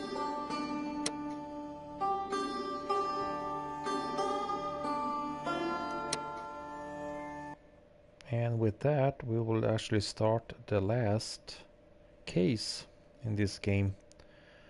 A half moon walk.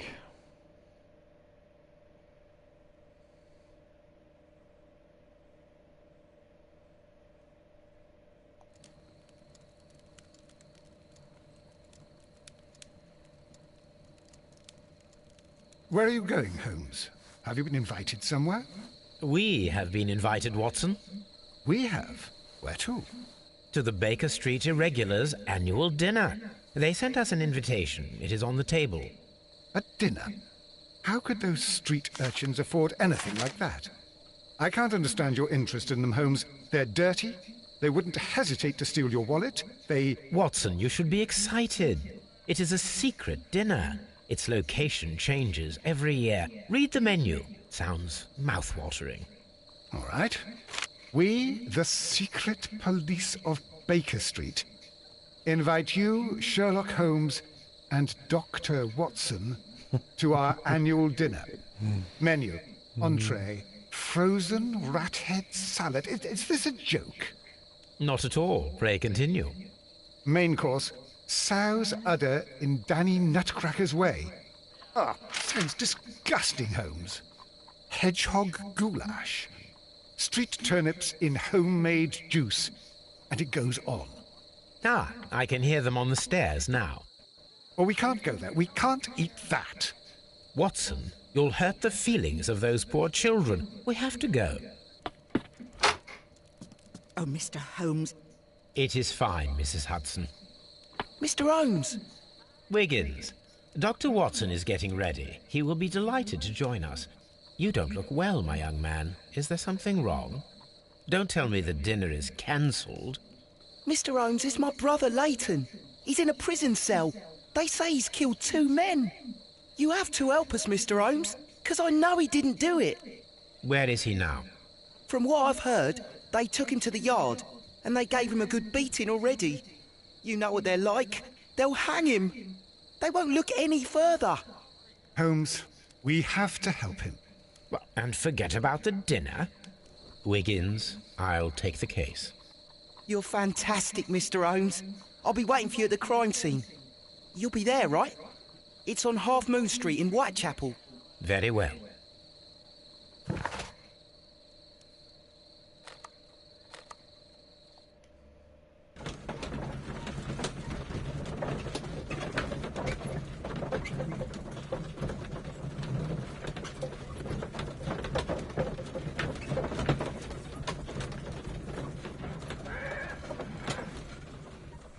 I'm gonna grab something to drink and I'll be back in a minute.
Oh, now we have the back street of a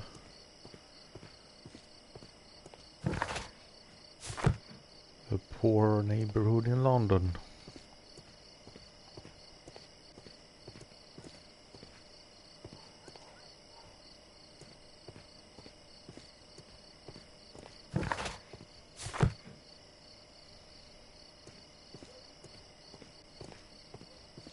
Holmes, poor little Wiggins needs our help.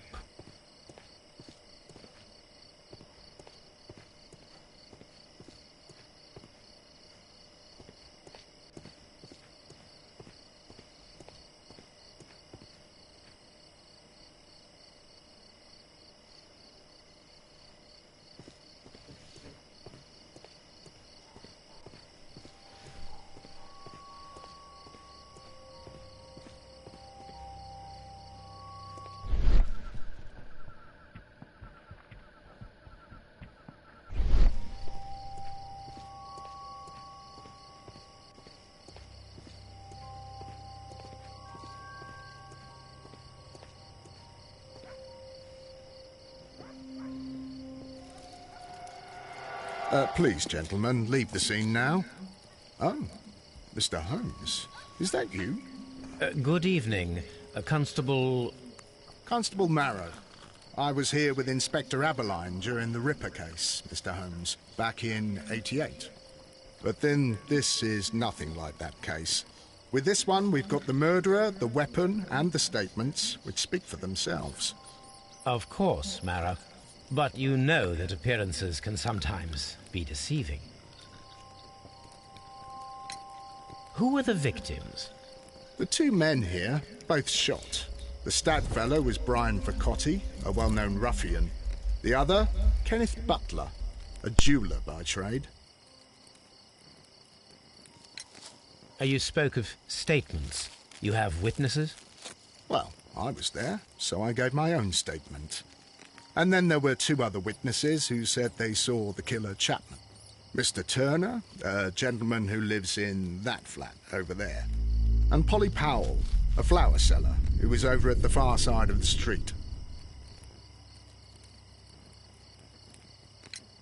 So, Constable Marrow, I should be delighted to hear your testimony. I was standing at the north side of Half Moon Street. That was the side that you came from. But you would have been unable to observe this part of the street, where we are standing now. That is correct. But I saw the two victims slowly enter Half Moon Street, and then shortly after, the fireworks started. A few minutes after that, the fellow Chapman rushed towards me and ran into Half Moon Street. Please continue. I didn't pay attention, but suddenly I heard a woman's cries and police whistles on the other side of Half Moon Street. I rushed over there and I saw the two dead bodies on the ground. When I reached Whitechapel Street, I saw Leighton Chapman. He'd been caught by two police constables.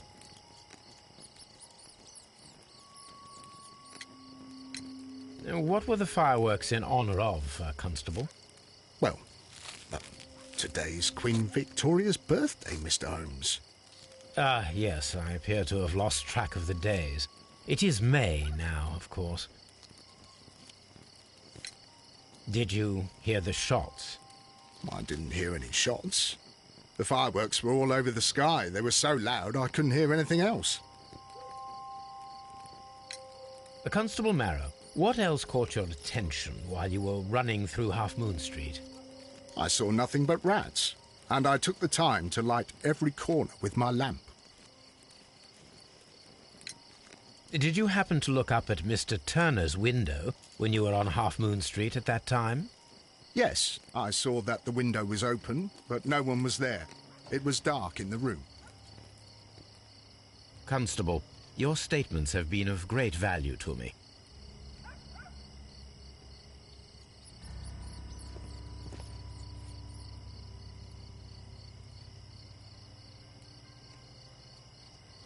He tried to stop the bleeding with his hand. Death was not instant. The bullet penetrated his stomach, a dreadful wound.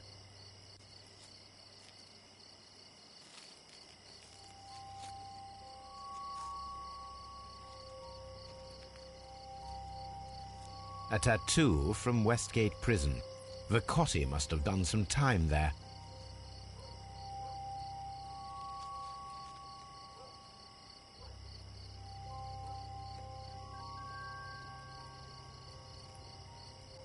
Brian Vacotti suffered greatly. What a terrible way to die.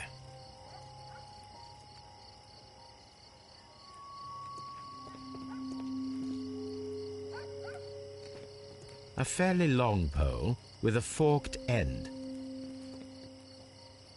A fairly long pole with a forked end.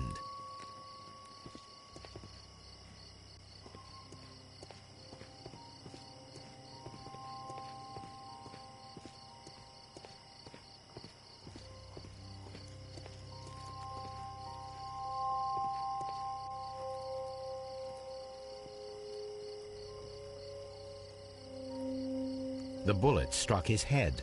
This man didn't stand a chance.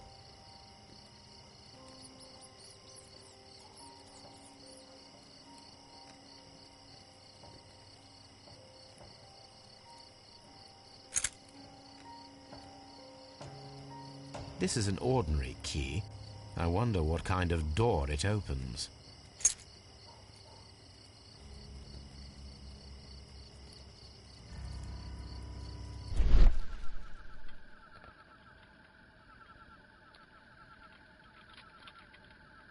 A piece of wood that has stuck between the cobblestones. Let us take a closer look.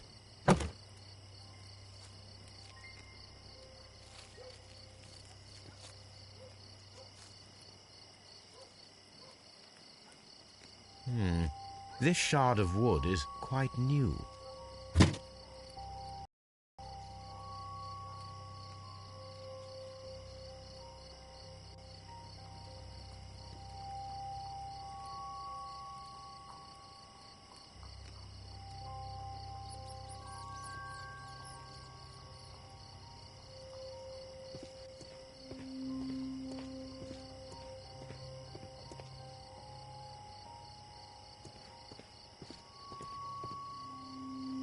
Good evening, Mr. Turner. I heard Constable Marrow reply to you as Mr. Holmes. Are you that detective gentleman? I've heard of you. And, well, I know things about this evening. Excellent. Might we hear your story? Could you tell us everything that you may have seen or heard? I was already in bed when the fireworks started. A few moments after, I clearly heard 2 gunshots from outside. Please continue. I quickly got up and I grabbed a lamp from my nightstand and I rushed towards the window. I looked down and I saw 2 bodies. And there was a man with a gun who was standing nearby. Where exactly? Well, near this body. Did he notice you? I don't think so. He rushed towards Whitechapel Street without looking around. Mr. Turner, did you see anyone else in the street? No, I saw no one but that man, the murderer, the fellow they caught. Were the 2 shots you heard consecutive? Yes, there was a very short pause between them, and they sounded different somehow. It seemed to me that the second shot was louder than the first. That is an interesting comment. Mr. Turner, what were your actions after you stepped up to the window? I was afraid that the man with a gun might return, so I stayed close to the window till I saw the policeman coming in the Half Moon from Whitechapel. Then I walked out to tell them everything I saw.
You have helped us a great deal, Mr. Turner.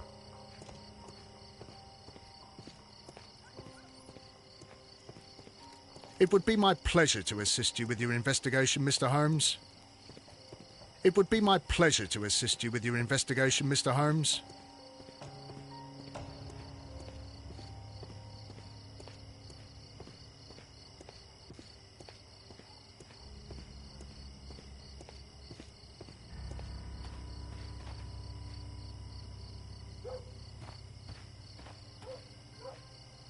Mrs. Powell? What do you want?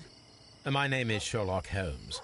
I'm assisting the police with their investigation of the crime that took place this evening. Well, I've already gave my testimony, but very well. Could you tell us everything that you may have seen or heard? Yes. I was selling my flowers as usual, and then the fireworks began, in honour of Queen Victoria. I enjoyed those. But then, all of a sudden, a young lad ran out of Half Moon Street and stopped just by me. He had a gun in his hand. He was like a ghost, and all covered in blood.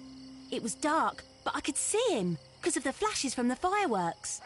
And then? I screamed as loud as I could. I knew that a policeman should be on duty in the vicinity. He had no time to escape. 2 constables got him. Then another constable came out from the very same street, and I heard him talking of a horrible murder. Mrs. Powell, did you hear the gunshots? I'm not sure. You know, what with the fireworks? Did you see anyone else leaving Half Moon Street, prior to or at the time of the crime? No, sir, I did not. Even with all the fireworks, I was very attentive, as I'm always on the lookout for customers. My thanks to you, Mrs. Powell.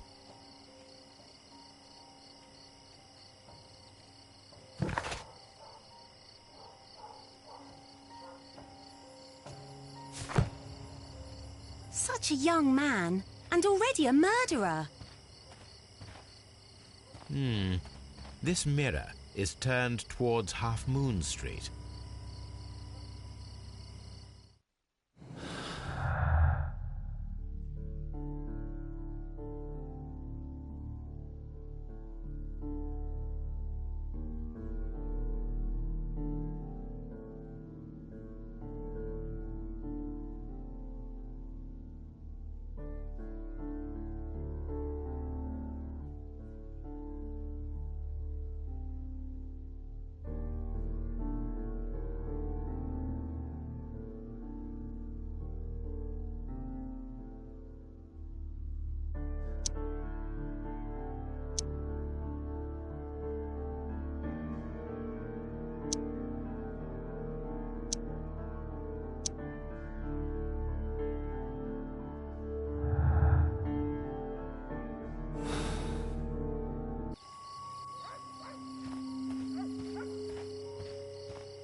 I'll do anything to save my brother, Mr. Holmes.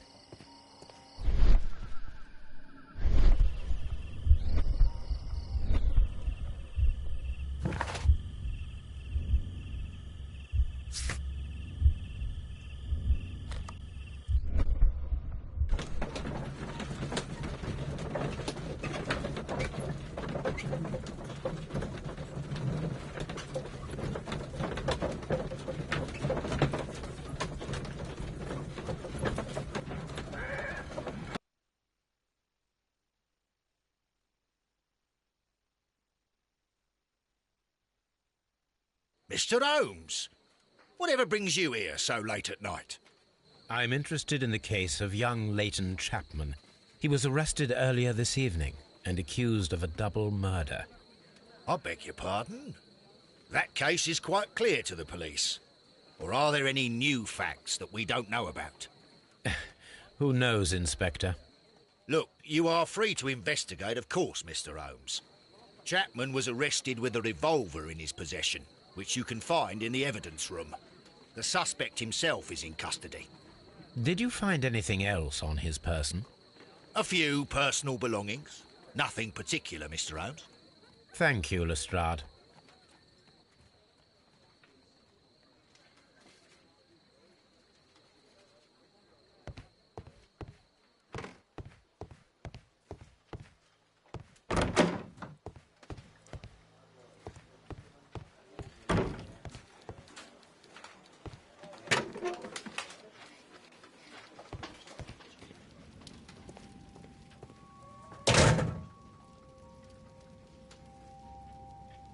So this is the gun that Leighton was holding when he was caught by the police. It is a Webley revolver, a reliable weapon.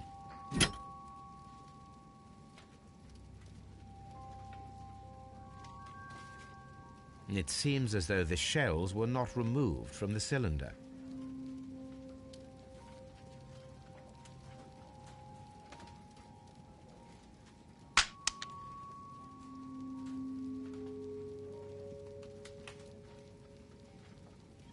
Two out of the 6 shells have been fired. There were 2 shots. So this is the gun that Leighton was holding when he was caught by the police. It is a Webley revolver, a reliable weapon. A cheap watch, bought with his own money, no doubt. 2 out of the 6 shells have been fired. There were 2 shots. These cigarettes are filled with cheap tobacco. Nothing interesting.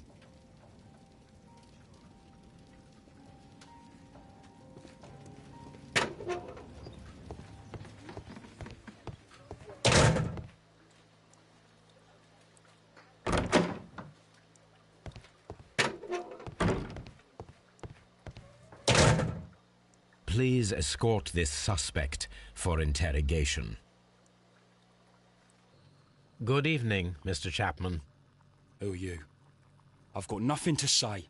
It's all a mistake. Calm down, Leighton. I have come here to help you. To find out if you truly are innocent, as your younger brother Wiggins has told me. My brother? You know him?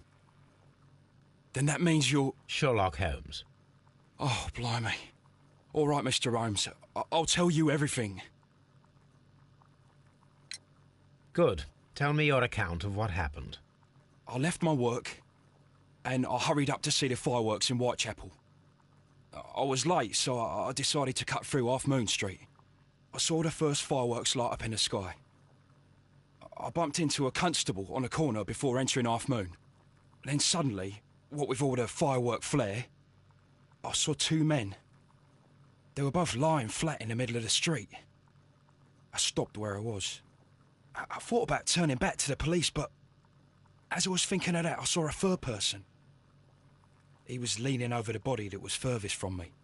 The second I saw him, he raised his head and he stared at me. In a flash, I saw his gun, but he made a dash for it instead and he escaped through Whitechapel Street. So you might still have had time to return to the constable. I panicked. I didn't know what to do. Anyway, I approached the bodies just to see if they were still alive. I saw that one had blood pumping out of his stomach. He was dying. It was horrible. The second one was already dead. He had a hole in his head. He was holding a gun in his hand, though. I took it, and then I followed the third man.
Interesting. Pray, continue.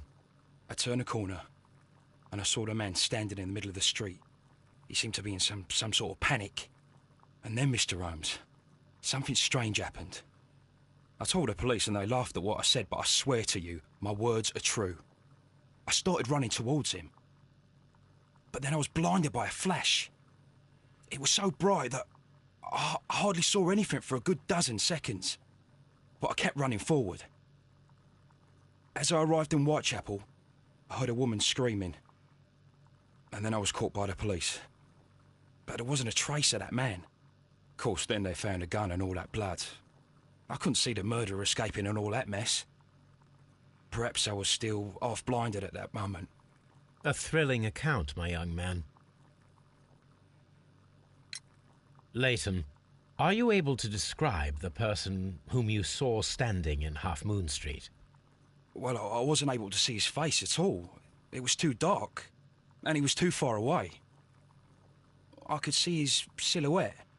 And what about that? Nothing so special. He was wearing a jacket. He was quite average in size and his weight. I see. Was there anything else that struck you at the time? No. But perhaps... It's strange, but I can't remember the sound of his footsteps as he was running away. Perhaps it was because of the fireworks or the surprise of me seeing him.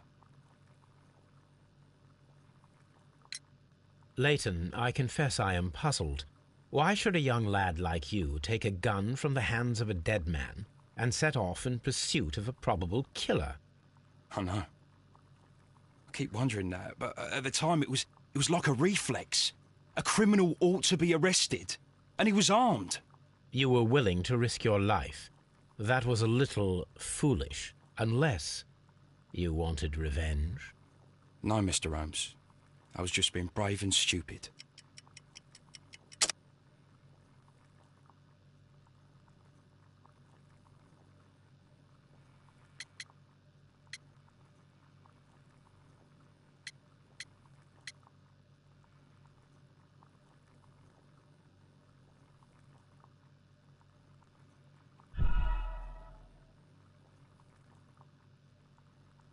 No, Mr. Holmes. I was just being brave and stupid. I'm sure that you were, but I believe that you may have recognized one of the victims, Brian Vercotti. You knew that gentleman well, did you not? However could you know that? You have a typical tattoo of the Westgate Brotherhood upon your hand. I observed exactly the same mark upon Mr. Vercotti. You came to know him from your sharing a past prison sentence. Am I correct, Mr. Chapman? Oh, God. You're right, Mr. Holmes. Would you tell me a little about Brian Vercotti? We were convicted for a robbery. Once in prison, both of us joined one of these fraternities. During that year, we tried to help each other out, you know? You were quite young then, I believe. Yes, Mr. Holmes, we were. We'd only stolen a pound of meat. After we were released, and when I saw what my little brother had become, I decided to work towards living an honest life. And Vercotti? He had a hard time. His sister had died in a Whitechapel dispensary while he was in prison. He had no family anymore. Our paths split. He fell back into crime. So you lost him? Yes. And for around 2 years, I heard no news of him at all.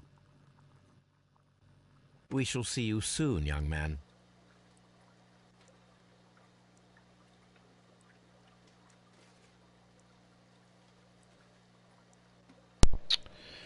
Well, with that, I'm gonna close it down for the night. I'm getting pretty tired here, so I'm gonna close it down, and I will continue probably next week. I don't know, maybe tomorrow, maybe not. Otherwise, I'll probably be back on next Friday in that case. Well, if you are subscribed, you will notice when I get back on again, so I can't really say exactly what day and which time. I may be on tomorrow, or it may be next Friday. And in that case, it will be, you know, Friday and Saturday, roughly around the same time again. So, yeah. Keep your eyes out. If I get on, you will get a notification through the subscription. And hope you guys had a good time, and have a good day or a good night. Take care. Bye.